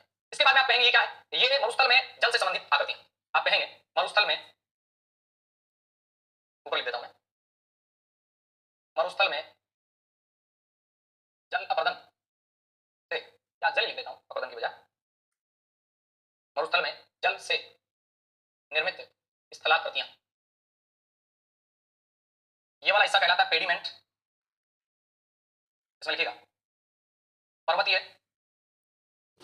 अग्रभाग के पास या पदस्थली वाला भाग, यानी पर्वतीय अग्रभाग के पास कह सकते हैं, पदस्थली वाला भाग कह सकते हैं, आप यूं भी कह सकते हैं ये पर्वतीय अग्रभाग व बजारा के मध्य, पर्वतीय अग्रभाग व बजारा के मध्य। बजारा थोड़ा सा समतल मैदान होता है और पर्वतीय अग्रभाग थोड़ा सा और तीव्र होता है, और पेडिमेंट जो होता है ये थोड़ा सा अपन कहें सामान्य ढाल वाला एक भाग होता है जो पर्वत की पदस्थली में होता है, ठीक है। उसके बाद ये कहते हैं बालसन, पर्वतों से घिरी, पर्वतों से घिरा जल क्षेत्र जिसमें छोटी छोटी नदियां आती हैं, इसमें क्या आती हैं, छोटी छोटी नदियां आती हैं, यानी पर्वतों से घिरा जल क्षेत्र जिसमें छोटी छोटी नदियां आती हैं उसे आप क्या कहते हैं, बालसन कहते हैं। बालसन के बाद यहां पे आप देख पा रहे हैं ये पलाया है, पलाया, पलाया में आप देख सकते हैं बालसन की तली में नमकीन झील का निर्माण, बालसन की तली में नमकीन झील का निर्माण, ये क्या कहलाता है, पलाया। ये पलाया है, ये बालसन है, पर्वतों से घिरा जल क्षेत्र जिसमें छोटी छोटी नदियां बहती हैं, इसे आप बालसन कहते हैं। बालसन की तली में नमकीन झील का निर्माण हो जाता है तो उसे आप पलाया कहते हैं। फिर पेडिमेंट की बात आती है तो पर्वतीय अग्रभाग के पास पदस्थली वाला जो भाग होता है, पर्वतीय अग्रभाग और बजारा के मध्य जो होता है उसे आप क्या कहते हैं, पेडिमेंट कहते हैं, ठीक है। तो ये पर्वतों से घिरा जल क्षेत्र है जिसमें छोटी छोटी नदियां आती रहती हैं, बालसन। बालसन जब सिकुड़ जाता है तब उसे आप पलाया के नाम से जानते हैं। तो सिकुड़ी हुई झीलें अपने मरुस्थल वाले भाग में देखी जाती हैं, जबकि अभी विवादित भी रहा था ये प्रश्न थोड़ा सा अभी फर्स्ट ईयर वाले एग्जाम में, ठीक है। जैसे सांभर वाला है, इसे बालसन का उदाहरण मान सकते हैं, इसे पलाया का मान सकते हैं, फिर वो प्रश्न के ऊपर काफी विवाद चला। तो सामान्य रूप से जो डेफिनेशन वो क्या कहती है कि पर्वतों से घिरा जल क्षेत्र जिसमें छोटी छोटी नदियां आती हैं उसे आप बालसन कहते हैं, और पलाया बालसन की तली में जब नमकीन झील का निर्माण हो जाए और एक छोटे क्षेत्र में बच जाए तो उसे आप पलाया कह सकते हैं, ठीक है। इसके बाद देखिए, इसके बाद बात आती है नेक्स्ट, ये वाला बजारा है, बजारा में कहिएगा पर्वतीय अग्रभाग या पेडिमेंट। मान लीजिएगा कहीं पे पेडिमेंट नहीं है तो वहां तो पर्वतीय अग्रभाग, कहीं पे अगर पेडिमेंट है तो पेडिमेंट व पलैया के बीच में या पलाया के बीच में, पलाया के बीच में स्थित भूमि, इसे आप कहते हैं क्या, बजारा। बजारा के बाद एक उत्खात स्थलाकृति भी बन जाती है यहाँ पर, ये भी आपका कहां बनती है, जहां जल होता है वहीं पे बनती है, वेडलैंड टोपोग्राफी जिसे कहते हैं, उत्खात स्थलाकृति, जहां जल का अपरदन कार्य होगा वहीं बनेगी। तो ये थी अपनी बातें, इतनी है और तो कोई नहीं रहेगी, स्लाइड नहीं रही। ये इतनी बातें अपनी थी, अपन ने पढ़ा, जाना समझा चरण से। फिर अपन नेक्स्ट बात करते हैं, तब तक के लिए अलविदा। और जमी रहती है जहां हिम क्षेत्र है और स्थायी हिम क्षेत्र है वहां पर आपको क्या देखने को मिलता है, हिम नदियां देखने को मिलती है। तो याद रखेंगे इतना, जहां पर उच्च पर्वतीय क्षेत्र है, स्थायी हिम क्षेत्र है, वहां आपको हिम नदियां देखने को मिलती हैं। जिस प्रकार से अपने धरातल पर सरिताएं चलती हैं, नदियां चलती हैं, उसी प्रकार से यहाँ पर आपको क्या देखने को मिलती है, तो आपका उत्तर आएगा यहाँ पर आपको हिम नदियां देखने को मिलती हैं। तो आप कह सकते हैं डेफिनेशन के रूप में लिख सकते हैं, धरातल के समान, धरातल के समान नदियों की तरह, धरातल के समान नदियों की तरह हिमयुक्त, हिमयुक्त नदियों के रूप में इसे क्या कहते हैं अपन, तो आपका उत्तर आएगा इसे अपन हिमानी या ग्लेशियर या हिमनद कहते हैं। अब जैसे धरातल वाली नदी है इसके बारे में तो हम लोग जानते हैं, इसकी गति थोड़ी फास्ट होती है, लेकिन क्या हिमानी की भी गति फास्ट होती है, आप कहेंगे नहीं, हिमानी की गति इतनी फास्ट नहीं होती। मैंने कहा कि इनकी गति क्या होती है, मंद होती है, ये बात आपको याद रखनी। इनकी गति क्या होती है, मंद होती है। मंद होती है इसका मतलब आराम से बड़ी तसल्ली से चलते हैं, बिल्कुल चलते हैं। आप दूसरे रूप में यूं लिख सकते हैं कि हिमनद, हिमनद वे हिम समूह है, हिमनद क्या है, हिमनद वे हिम समूह है जो एक क्षेत्र से, जो एक क्षेत्र से, एक क्षेत्र से गुरुत्व बल के कारण, गुरुत्व बल के कारण प्रवाहित होते हैं। गुरुत्व बल के कारण क्या होता है, प्रवाहित होते हैं। और ये एक वेरी वेरी इंपॉर्टेंट क्वेश्चन है कि हिमालयों की गतिशीलता के बारे में जब पहली बार पता लगाया गया तो उस टाइम ये फैक्ट निकल के आया क्या, कि हिम जो होते हैं ये गति करते हैं, हिमनद जो होते हैं गति करते हैं, तो इसका मुख्य कारण क्या, इसका मुख्य कारण गुरुत्व है। इस गुरुत्व के कारण ये जो हिम है ये अपने आप खिसक के किधर आता है, नीचे आता है। भाई हिम कहां होंगे, बर्फ कहां होगी, हिमनद कहां होंगे, जो ऊंचे भाग होंगे, और वहां से ये भाग गुरुत्व प्रभाव के कारण खिसक के नीचे क्यों आते हैं, या फिर अपन ढाल इनका क्या होता है, बहाव होता है, उसे कहते हैं हिम नदियों का बहना। उसे क्या कहा जाता है, आपका उत्तर आएगा हिम नदियों का बहना। अब एक चीज आती है हिमरेखा, हिमरेखा किसे कहें, हिमरेखा का मतलब सीधा सा क्या होता है, यानी एक ऐसा ऐसी रेखा जो जिसके ऊपर सदैव बर्फ जमी रहे, उसे आप क्या कहते हैं, उसे आप हिमरेखा कहते हैं। तो आप कह सकते हैं वह रेखा, ऊंचाई की वह रेखा, मैं ये लिख देता हूं, एक ऊंचाई पर, ऊंचाई पर स्थित वह रेखा जहां वर्ष भर, वर्ष भर हिम या बर्फ जमी रहे उसे हिमरेखा कहते हैं। क्या लिखना, हिमरेखा के ऊपर स्थित क्षेत्र को, हिमरेखा के ऊपर स्थित क्षेत्र को क्या कहा जाता है? तो आप कहेंगे हिम क्षेत्र कहा जाता है। हिम रेखा के ऊपर स्थित क्षेत्र को हिम क्षेत्र कहा जाता है। अब जरा सुनना, मैंने यहाँ कहा कि एक ऊंचाई पर स्थित वह रेखा जहां वर्ष भर क्या रहे, हिम या बर्फ जमी रहे, और जहां वर्ष भर हिम या बर्फ जमी रहेगी उसे अपन क्या कहेंगे सर? हिम रेखा कहेंगे। और उसे हिम रेखा कहेंगे तो याद रखिएगा, उस हिम रेखा के ऊपर जितना भी बर्फ पड़ी है उसे आप क्या कह सकते हैं? उसे आप हिम क्षेत्र के नाम से जान सकते हैं। आई बात समझ में? ठीक है। अब जरा सुनिएगा, मैं एक बात कहता हूँ। हिम रेखा की ऊंचाई, हिम रेखा की ऊंचाई में, हिम रेखा की ऊंचाई में, ऊंचाई में भिन्नता देखने को मिलती है। हिम रेखा की ऊंचाई में भिन्नता देखने को मिलती है, ये बात आपको याद रखनी है। यानी हिम रेखा की जो ऊंचाई है, इस ऊंचाई में क्या देखने को मिलती है? तो आपका उत्तर आएगा हिम रेखा की ऊंचाई में विभिन्नता देखने को मिलती है। या फिर अपन के भिन्नता देखने को मिलती है कैसे? भाई हिमांक बिंदु कौन सा था? 0 डिग्री। अब मान लीजिएगा कहीं पर ऑलरेडी ही तापमान 15 डिग्री है, वहां पर तो कम ऊंचाई पे जाके भी तापमान 0 डिग्री आ जाएगा। और मान लीजिएगा कहीं पर धरातल पे ही तापमान 40 डिग्री भैया, वहां तो जैसे जैसे ऊपर जाएंगे काफी ऊंचाई पर जाकर तापमान 0 डिग्री आएगा। ऐसा होता है। भूमध्य रेखीय जो भाग है वहां पर धरातल पर तापमान बहुत ज्यादा है, इसलिए वहां बर्फ जमने की स्थिति जब बनेगी भूमध्य रेखीय वाले भागों में, तो आपको बहुत ज्यादा ऊंचाई पर जाना पड़ेगा। जबकि ध्रुवीय भाग वहां तो ऑलरेडी ही बर्फ नीचे बर्फ है, तो वहां हिम रेखा की ऊंचाई क्या कम और भूमध्य रेखीय भागों में हिम रेखा की ऊंचाई क्या ज्यादा। आप यूं समझिएगा, मैं सीधी सी बात कहूं, मैंने इस वाले ग्लोब को ऐसे नहीं लेकर के, ये वाली भूमध्य रेखा वाला ध्रुव है, मैं इसको यूं नहीं लेके और मैं इस वाली स्थिति को एक बार के लिए आपके सामने यूं लेता हूं कि आप यूं मान लीजिएगा, मैंने यहां पर यूं कह दिया ये वाली कौन सी है? ये वाली भूमध्य रेखा है। ये वाली स्थिति कौन सी है? आप कहेंगे भूमध्य रेखा है। और ये वाली स्थिति कौन सी है? आप कहेंगे ये ध्रुव है। ये वाली स्थिति कौन सी? ध्रुव है। और ये वाली स्थिति भी कौन सी? ध्रुव है। अब आप मुझे बताइएगा, ये 0 डिग्री जो रेखा है, इस 0 डिग्री रेखा पर आपको टेंपरेचर जो है अब वो कितना मिलता है? मैं 0 डिग्री को हटा देता हूं, नहीं आप कंफ्यूज हो जाएंगे। मैंने 0 डिग्री को हटा दिया, साफाई खत्म कर दिया। आपको तो ये देखना है कि भूमध्य रेखा पर मान लीजिएगा इस वाले भाग पर सतह का तापमान 40 डिग्री है, इस वाले भाग पर सतह का तापमान 40 डिग्री है, और इस वाले भाग पर मान लीजिएगा सतह का तापमान 2 डिग्री है, या फिर अपन 2 डिग्री मान। अब 40 डिग्री से ऊंचे जाते जाते जाते जाते 0 डिग्री मान लीजिएगा यहाँ पे आ गया। 0 डिग्री टेंपरेचर, 0 डिग्री सेल्सियस तापमान की बात कर रहा हूं मैं। यहाँ पर 0 डिग्री इतनी ऊंचाई पर आएगा नहीं आएगा? यहाँ पर 0 डिग्री इतनी ऊंचाई पर आ जाएगा, यहाँ पर 0 डिग्री इतनी ऊंचाई पर आ जाएगा। लेकिन मैं बात करता हूं इस वाले भाग में भूमध्य रेखा से ध्रुवों की ओर जाते तो तापमान क्या होता है? कम होता है। यहाँ 40 डिग्री में कहता हूं कि यहाँ तापमान 30 डिग्री है, तो यहाँ पर क्या हो जाएगा? यहाँ जाके 0 डिग्री आ जाएगा। यहाँ पे मान लीजिएगा तापमान 20 डिग्री, तो यहाँ जाके 0 डिग्री आ जाएगा। यहाँ मान लीजिएगा तापमान 10 डिग्री, तो यहाँ जाके 0 डिग्री आ जाएगा, और यहाँ जाके यहाँ जाएगा। यानी जो अपनी हिम रेखा की ऊंचाई है वो भूमध्य रेखा से ध्रुवों की ओर लगातार क्या होती जाती है? तो आपका उत्तर आएगा सर मध्य रेखा से लेकर ध्रुवों को जाएंगे तो अपनी हिम रेखा की ऊंचाई कम होती चली जाती है। तो ये चीज आपको याद रख लेनी है। अब आप इसको एक लाइन के रूप में आराम से लिख सकते हैं। क्या लिख सकते हैं? जरा वो कीजिएगा। आप यूं लिख सकते हैं कि हिम रेखा की ऊंचाई में भिन्नता देखने को मिलती है। अब लिखिएगा भूमध्य रेखीय क्षेत्र में, मध्य रेखीय क्षेत्र में अधिक ऊंचाई तथा मध्य रेखीय क्षेत्र में अधिक ऊंचाई तथा ध्रुवीय क्षेत्र में ध्रुवीय क्षेत्र में भूमध्य रेखीय क्षेत्र में अधिक ऊंचाई तथा ध्रुवीय क्षेत्र में कम ऊंचाई देखने को मिलती है। तथा ध्रुवीय क्षेत्र में कैसी ऊंचाई देखने को मिलती है? कम ऊंचाई देखने को मिलती है। यानी आपको इतनी सी छोटी सी बात याद रखनी है, और लंबी चौड़ी तो कोई कहानी नहीं है। आपको इतनी बात याद रखनी है, मध्य रेखीय क्षेत्र में अधिक ऊंचाई और ध्रुवीय क्षेत्र में कम ऊंचाई क्यों होती है? मैंने मुझे बताई। आइए समझ में। ठीक है, अब सुनिए। अब आप कह सकते हैं कि ध्रुवीय क्षेत्र में तो क्या अपन कह सकते हैं जो ध्रुव है वहां तो ये सागर तल के बराबर है, सागर तल के बराबर। इतना आपको याद रखना है, सागर तल के बराबर जो है ये आपको ध्रुवीय क्षेत्र में देखने को मिलती है। अब मैं एक साधारण रूप से अगर मैं बात करूं, जैसे मैंने कहा दक्षिणी ग्रीनलैंड, दक्षिणी ग्रीनलैंड। अब ग्रीनलैंड वाला जो पार्ट है यहाँ पर 660 मीटर की ऊंचाई, यहाँ पर कितनी ऊंचाई? 660 मीटर। इसके ग्रीनलैंड से फिर नीचे आते हैं तो नार्वे भी आ जाता है, दक्षिणी नार्वे, यहाँ पर 1660 मीटर की ऊंचाई। जैसे जैसे भूमध्य रेखा से बढ़ेंगे तो ये तो आएगा ही आएगा। उसके बाद मैंने कहा आल्प्स पर्वत, आल्प्स पर्वत जो यूरोप में, फिर अपन भूमध्य रेखा की ओर आ रहे हैं, आपके माइंड में मैप चलना चाहिए इससे। आल्प्स पर्वत है यहाँ आपको 3000 मीटर, 3000 मीटर ऊंचाई। उसके बाद में बात करते हैं हिमालय। हिमालय में भी पूर्वी हिमालय पश्चिमी हिमालय दोनों में अलग अलग है ना। हिमालय पर्वत की बात करते हैं तो ये 4300 मीटर से 5300 मीटर तक। उसके बाद में आप करेंगे भूमध्य रेखीय क्षेत्र, भूमध्य रेखीय क्षेत्र। यहाँ पर जो आपको हिम रेखा की ऊंचाई देखने को मिलेगी ये 5600 मीटर से 6000 मीटर। और बहुत सारे अपने पृथ्वी पर इतने क्षेत्र हैं जहां पर स्थायी हिम क्षेत्र पाए जाते हैं। ऑस्ट्रेलिया महाद्वीप को छोड़कर हर महाद्वीप में स्थायी हिम क्षेत्र पाए जाते हैं। तो आप एक चीज लिख सकते हैं, ऑस्ट्रेलिया के अलावा, ऑस्ट्रेलिया महाद्वीप को छोड़कर या महाद्वीप के अलावा, ऑस्ट्रेलिया महाद्वीप के अलावा सभी महाद्वीपों में, सभी महाद्वीपों में स्थायी हिम क्षेत्र देखने को मिलते हैं। अब आप कहेंगे सर स्थायी हिम क्षेत्र कहते किसे? तो सीधा सा उत्तर बनेगा स्थायी हिम क्षेत्र का मतलब वो हिम क्षेत्र जहां वर्ष भर बर्फ जमी रहती है।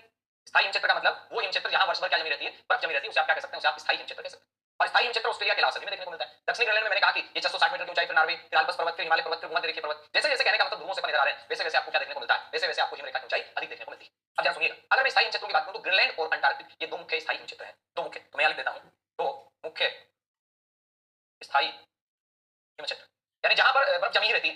एक तो आपको याद रखना है ग्रीनलैंड, ग्रीनलैंड वाला भाग ऐसा है, और इसके अलावा आपको याद रखना है अंटार्कटिका, अंटार्कटिका वाला भाग भी ऐसा ही। यानी ग्रीनलैंड और अंटार्कटिका दोनों ऐसे जहां पर मुख्य स्थायी हिम क्षेत्र है। ठीक बात। आगे सुनिए, अब बात आती है हिमनद के प्रकार। सीधी सी मैं बात करूं तो हिमनद के जो प्रकार हैं वो कौन कौन से हैं? साथियों गौर करना, सामान्य जो प्रकार आता है हिमनद का वो नंबर 1 पे आता है हिमटोपी। अब आप कहेंगे हिमटोपी मतलब, हिमटोपी का मतलब सर क्या? ये वैसे तो हिमनद के स्रोत भी है ना। हिमटोपी पर्वत का उच्च भाग जहां से हिमनद निकलते हैं, लेकिन ये हिमनद का एक प्रकार भी माना जाता है। तो आप कहेंगे ये हिमनद वाला, अपन कहेंगे हिमनद के उद्गम स्रोत के रूप में भी है। आप यहां भी कह सकते हैं ये हिमनद के स्रोत के रूप में भी, हिमनद के स्रोत के रूप में भी कौन होते हैं? हिमटोपियां। ठीक है। और जब टोपी से नीचे जल उतरता है, यानी ध्यान देना मेरी बात पर, जब यहां से बर्फ नीचे उतरती है तो उसे घाटी हिमनद कहते हैं, घाटी हिमनद कहते हैं। एक आती भाई साहब हिम चादर। हिम चादर का मतलब क्या है? बड़े क्षेत्र पर फैलाओ, सीधी सी बात है। मैं आपसे हिम चादर, हिम चादर का मतलब बड़े क्षेत्र पर बर्फ का जमाव, उसे आप क्या कहेंगे? हिम चादर कहेंगे। आप लिख सकते हैं भले मर्जी यहाँ पे। एक आ सकता है हिम चादर, हिम चादर। और हिम चादर में आपको लिख देना है कि 50,000 वर्ग किलोमीटर से ज्यादा क्षेत्र पर गुंबदाकार गुंबदाकार हिमपिंड। अगर 50,000 वर्ग किलोमीटर से ज्यादा क्षेत्र पर गुंबदाकार एक हिमपिंड है तो उसे आप हिमचादर कहते हैं। और अगर 50,000 वर्ग किलोमीटर से कम पर है तो उसे आप क्या कहेंगे? हिमटोपी कहेंगे। अगर कम पर है तो हिमटोपी कहेंगे। और इसका केंद्रीय भाग क्या कहलाता है? बात करते हैं इसका जो केंद्रीय भाग है इसे आप क्या कह सकते हैं? इसे हिम गुंबद कह सकते हैं। तो नोट लगा के लिख लेना, हिमटोपी तथा हिमचादर के केंद्रीय भाग को हिम गुंबद कहते हैं। केंद्रीय भाग उसे क्या कहा जाता है? हिम गुंबद कहते हैं। इसके बाद में बात कर सकते हैं महाद्वीपीय हिमनद, एक और ले सकते हैं महाद्वीपीय हिमनद।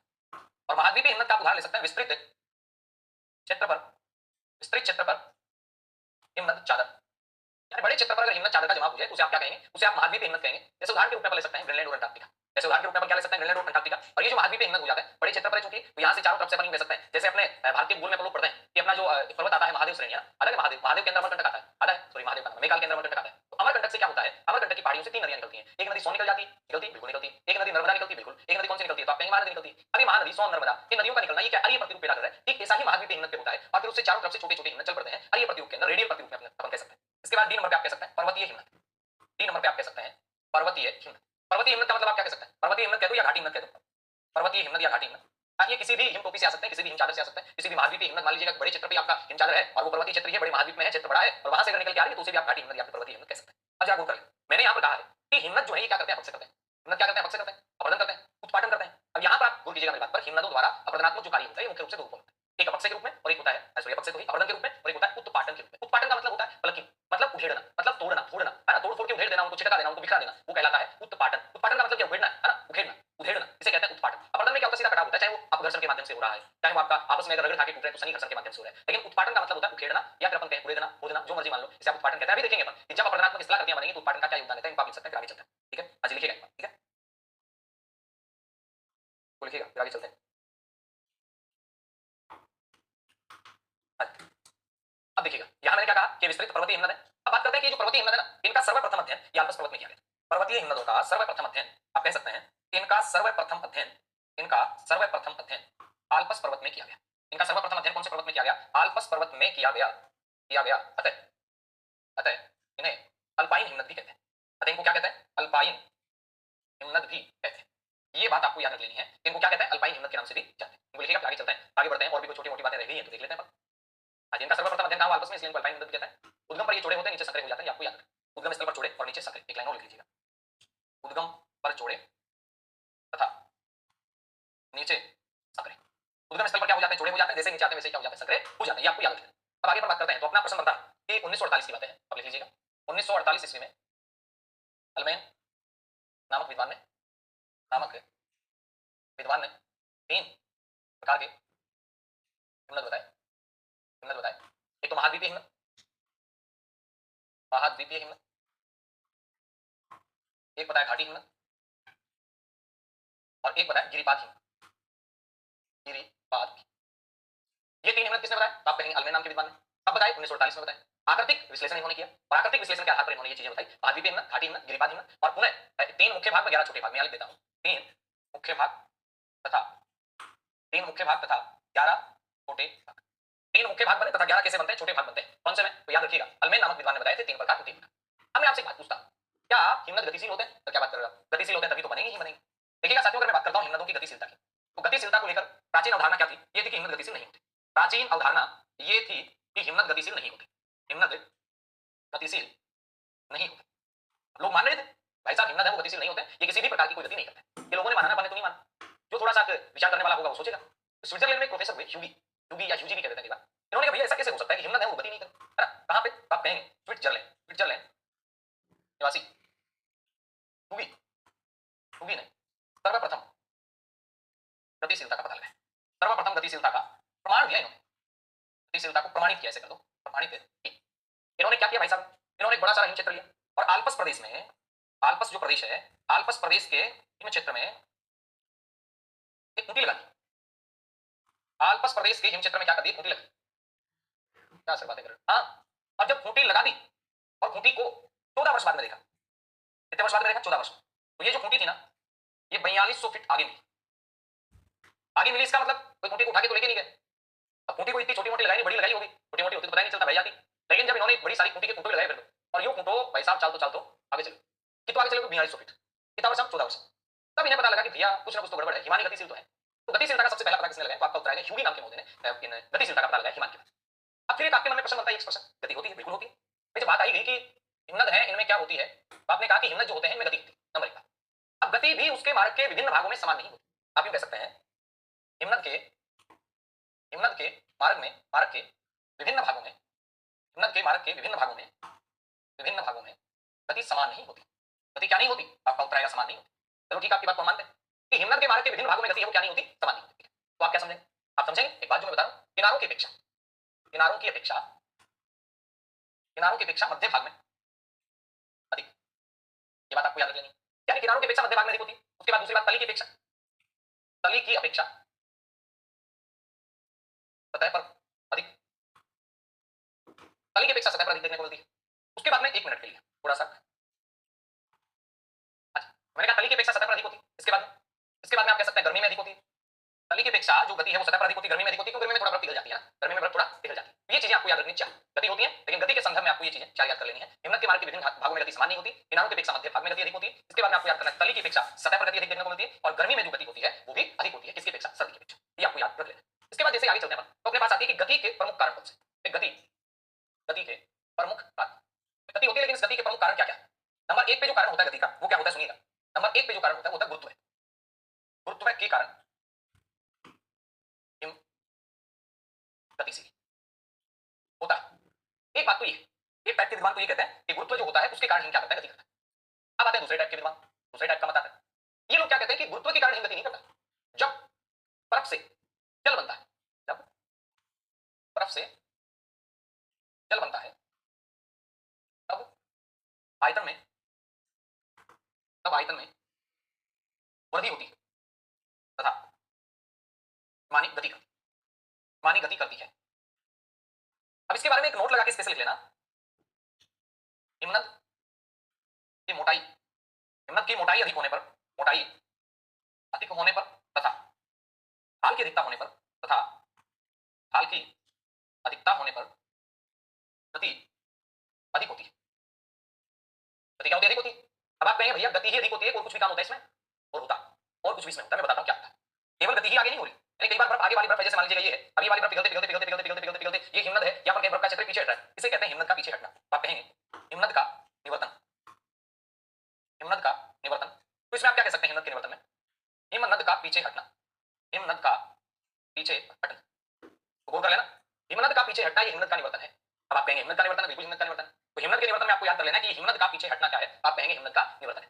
पीछे हटना मतलब तो आगे बढ़ती है हिमनद, एक लगातार जब बर्फ पिघलती जाएगी तो लगातार वो पीछे हटता जाएगा, उसे कहते हैं हिमनद का पीछे हटना या फिर हिमनद का निवर्तन। लिखिएगा क्या आगे बढ़ता है, और हिमनद के अपवर्तन से क्या क्या बनता है वो चीजें अपन देखते हैं। लिखिएगा, अब देखिएगा इसके बाद में जैसे ही आगे बात चली अपनी, अपन बात करते हैं कि पवन के प्रदानात्मक कारण। पवन का नाम है मानिके, कल वाली क्लास पवन की थी तो पवन ही आ गया। मानिके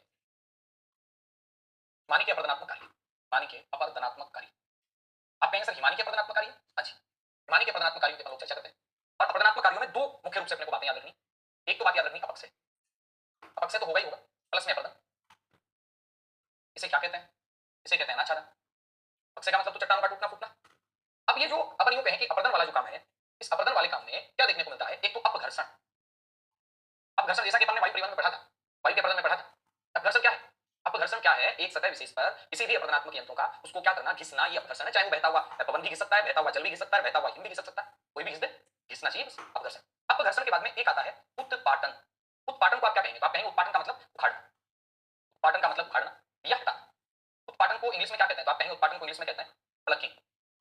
और ये जो प्लकिंग का काम है इसमें क्या होता है, इसमें जैसे मान लीजिएगा ये कोई सेल है, तो यहाँ से इसके सेल के कणों को यूं इधर से कोई हिमानी आई, इसने यूं इसको क्या कर दिया, सेल के कणों को उखाड़ा, इसने हटाया, इस क्रिया को आप क्या कहते हैं, उत्पाटन कहते हैं, प्लकिंग कहते हैं। और अपघर्षण सामान्य रूप से क्या करना, घिसना, ये क्या कहलाता है, अपघर्षण कहलाता है। अपघर्षण में तो आपको एक बात याद रखनी, अपरदनात्मक यंत्रों द्वारा घर्षण, अपरदनात्मक यंत्रों द्वारा घर्षण, या अपन कहें यंत्रों द्वारा घिसना, अपरदनात्मक यंत्रों द्वारा घिसना, ये क्या कहलाता है, अपघर्षण। और उखाड़ना या हटना इसे क्या कहते हैं, तो आप कहेंगे प्लकिंग कहते हैं। ठीक है, अब सुनना एक एक को देखते जाए। नंबर 1 पे आप ये वाली चीज देख रहे हैं, ये वाली चीज देख रहे हैं तो आपके माइंड में कुछ आया होगा, सर ये क्या है, मैं बताता हूं क्या है। ये जो आप देख पा रहे हैं ये है यू आकार की घाटी। ये कौन सी घाटी है? ये है यू आकार की घाटी। अब आप कहेंगे यू आकार की घाटी, बिल्कुल ये यू आकार की घाटी। अब आप देख पा रहे होंगे सर इस प्रकार से, ये पूरा का पूरा हिम क्षेत्र आपको दिखाई दे रहा है, यूं। ये पूरा का पूरा आपको हिम क्षेत्र दिखाई दे रहा है, यूं। ये पूरा का पूरा आपको हिम क्षेत्र दिखाई दे रहा है और ये घाटी इधर से हिमानी आती है। एक ये वाला पार्श्व हो गया, एक ये वाला पार्श्व हो गया। अब हिमानी ने घाटी बनाई या घाटी पहले से बनी हुई, इसके बारे में विद्वानों के दो मत बने। एक टाइप के विद्वान उन्होंने कहा कि हिमानी में खुद में इतनी ताकत है कि वो अपनी घाटी बना सकती है, तो उन्होंने ठीक मान लेंगे आपकी बात, जिद करके दिखाओ, नहीं दिखा पाए। दूसरा जो महत्वपूर्ण मत है, जो शुरू से ही अपन कहें कि सत्य है, और वो मत ये है कि पहले से यहाँ किसी नदी द्वारा निर्मित घाटी है और इस घाटी में हिम बह रहा है। इस घाटी में अपन कहें कि बर्फ के बड़े बड़े जो अपन कहें शिलाखंड है, अब वो गति कर रहे हैं। पहले से यहाँ कोई नदी थी और वो नदी जिसने यहाँ वी आकार की घाटी बना रखी थी, और उस वी आकार की जो घाटी बनी थी, वी आकार की घाटी को लगातार हिमानी ने, लगातार इस हिमनद ने क्या किया? विकसित किया। अपघर्षण हुआ और अपघर्षण का परिणाम ये हुआ कि वी आकार का जो शेप था, जैसे मैं कहूं कि ये वी आकार का शेप है, अब इधर से अगर कोई हिमनद आएगा, ये काटेगा काटेगा काटते हुए और ये इसको क्या बना देगा? ये इसको यू आकार की घाटी बना देगा। तो यू आकार की घाटी का बनना ये नदी के द्वारा बनता है, जबकि वी आकार की घाटी ये किसके द्वारा बनती है? सॉरी, यू आकार की घाटी हिमनद के द्वारा बनती है, जबकि वी आकार की घाटी ये नदी के द्वारा, ये वी आकार की घाटी ये नदी के द्वारा बनेगी, है ना। और ये वाली जो घाटी बन गई है ये किसके द्वारा बन गई? हिमानी के द्वारा या फिर ग्लेशियर के। ठीक बात है सर, समझ गए बात? तो समझिए, तो आगे लिखो। फिर आप लिखिएगा यू या यू, वी मत कर देना, ये याद रख लेना ना, ये यू आकार की घाटी है। तो पहली बात आपको लिखना है कि हिमनद द्वारा अपनी कोई हिमनद द्वारा अपनी कोई घाटी का निर्माण, अपनी कोई घाटी का निर्माण नहीं किया जाता है। हिमनद द्वारा अपनी कोई घाटी का निर्माण नहीं किया जाता है, जबकि पूर्व निर्मित सरिता या नदी घाटी में जब हिमनद द्वारा लगातार अपवाहित होने से घाटी बनती है, उसे यू आकार की घाटी कहते हैं। उसे क्या कहते हैं? तो आपका उत्तर आएगा यू आकार की घाटी, यू आकार की घाटी कहते हैं। ये चीज आपको क्या करनी है? याद रख लेनी है। उस वाली घाटी को आप क्या कहते हैं? यू आकार की घाटी कहेंगे, ये आपको याद करना है। ठीक बात है सर, याद हो जाएगा, यू आकार की घाटी कहते हैं। अच्छी बात। अब जरा सुनिए, यहाँ क्या मैंने हिमनद द्वारा अपनी कोई घाटी का निर्माण नहीं किया जाता है, अपनी कोई नई घाटी लिख लो आप यहाँ पे, अगर आपको भी कोई बात थोड़ी सी और समझनी हो तो ये कोई नई घाटी का निर्माण नहीं करता है। ये पूर्व निर्मित सरिता या नदी घाटी में जब हिमनद द्वारा लगातार अपवाहित होने से घाटी बनती है, तो उसे अपन क्या कहते हैं? उसे अपन यू आकार की घाटी कहते हैं। या फिर जब हिमनद लगातार अपवाहित होकर और घाटी बनाता है। आप यूं भी लिख सकते हैं, लैंग्वेज थोड़ी सी यहाँ पीछे वाली से मैच नहीं खा रही है। क्या होगा वो? देखो क्या हो रहा है, ये नहीं चल रहा है, क्या है? सुनना, लगातार अपवाहित होकर घाटी निर्माण करता है, उसे अपन क्या कहते हैं? यू आकार की घाटी। लेकिन यहाँ लिखना, टिंडल महोदय के अनुसार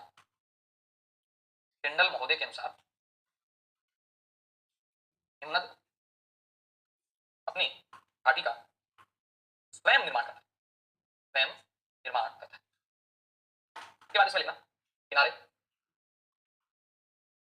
लंबवत, यानी इस यू आकार की घाटी के जो किनारे होते हैं क्या होते हैं? लंबवत होते हैं। और तली सामान्य रूप से चौरस, तली सामान्यतः सपाट, यू बिल्कुल यू ही बन जाता है। आप यू मानिएगा, यू बन जाता है ना। ये तो प्रारंभिक रूप से भी दिखाया गया है इस चित्र के माध्यम से, लेकिन तली इसकी बिल्कुल फिर लास्ट में जाते सपाट हो जाती है और किनारे बिल्कुल क्या हो जाते हैं? इसके लंबवत हो जाते हैं। आपको याद रख लेना कौन सी घाटी में? यू आकार की घाटी में। बनती किससे? तो आप कहेंगे हिमानी से। सामान्य प्रश्न तो यू आ जाता है, लेकिन ये फिर वो बातें हैं जब सब्जेक्ट पढ़ने लगे तो अपने को पता चलना चाहिए क्यों बनती है, कैसे बनती है, उसके बारे में किसने क्या कहा, ये चीज भी अपने को थोड़ी सी ध्यान रख लेनी है। ठीक है, आगे बात है। हाँ, इसमें योगदान किसका रहता है? तो आप कहते हैं इसमें योगदान एक तो अपघर्षण का भी रहेगा और साथ साथ में आपको बताना है अपघर्षण के साथ उत्पाटन, इन दोनों का इसमें क्या देखने को मिलता है? योगदान देखने को मिलता है। अपघर्षण का भी योगदान देखने को मिलता है और साथ में आपको याद रखना है उत्पाटन का योगदान भी इसमें देखने को मिलता है। इस यू आकार की घाटी के बाद में ये जो सेकंड नंबर पे आप देख पा रहे हैं, इसे आप क्या कहते हैं? इसे कहते हैं लटकती घाटी। इसे कहेंगे लटकती घाटी। पहले बसों पे लिखा रहता था ना, लटक मत पटक दूंगी, वही है लटकती घाटी। कहीं ना कहीं तो लटक रही है सर, बिल्कुल लटक रही है ना, लटक रही है। तुलना कहां लटक रही है? ये यहाँ पर मेन रिवर जा रही है, समझ रहे हैं बात? ये यहाँ पर क्या जा रही है? मेन रिवर जा रही है। यहाँ पर कहें मेन हिमनद है। ये वाली जो है, ये वाली जो आप देख रहे हैं, ये मुख्य नदी की घाटी, ये वाली देख रहे हैं मुख्य नदी कहते हैं, नदियों में भी पढ़ेंगे अपन, ये मुख्य हिमानी की घाटी है। और इस मुख्य हिमानी की घाटी में जैसे नदियां हैं, उनकी सहायक नदियां होती हैं, उसी प्रकार हिमानियों की भी सहायक हिमानियां होती हैं। तो ये सहायक हिमानी की घाटी।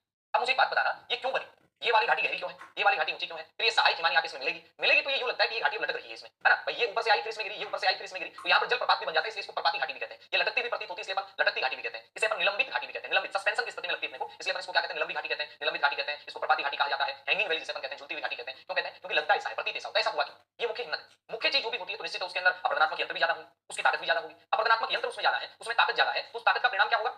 जो मुख्य हिमनद होगा वो अपनी घाटी को चौड़ा करेगा, गहरा करता हुआ चला जाएगा। और जब ये लगातार अपनी घाटी को गहरा करेगा, चौड़ा करेगा, इसके अनुपात में तो सहायक हिमनद गहरा नहीं कर पाएगा, चौड़ा नहीं कर पाएगा। तो लगातार अपरदन होते रहने से मुख्य जो आपका हिमनद है उसकी घाटी गहरी हो जाती है और सहायक हिमनद की घाटी ये आपका ऊंची रह जाती है। और जब उसके बाद में फिर सहायक हिमनद का जल या फिर हिम इसमें आकर गिरता है तो यहाँ ऐसा प्रतीत होता है कि आपका लटक रही है। सेम स्थिति यहाँ भी हो सकती है। ये यहाँ पर आप देख पा रहे हैं, मुख्य नदी बह रही है और इस मुख्य नदी या हिमनद के अंदर ये ऊपर से इधर से आके मिल रहा है ना। तो ये वाली जो स्थिति आप देख पा रहे हैं, ये भी क्या है? ये भी लटकती घाटी की है। तो ये लटकती घाटी कब बनती है? ये तब बनती है जब मुख्य नदी या हिमनद, नदी में भी बनती है सेम घाटी, मुख्य नदी या जो हिमनद होता है वो तो आपका अपरदन ज्यादा करता है और सहायक का अपरदन कम होता है। तो सहायक जो नदी या हिमनद है उसकी घाटी अपने को लटकती हुई प्रतीत होती है, इसीलिए इसे अपन लंबी घाटी या फिर लटकती घाटी के नाम से जानते हैं, है ना। तो याद कीजिएगा, लिखिएगा यहाँ पर क्या लिखिएगा?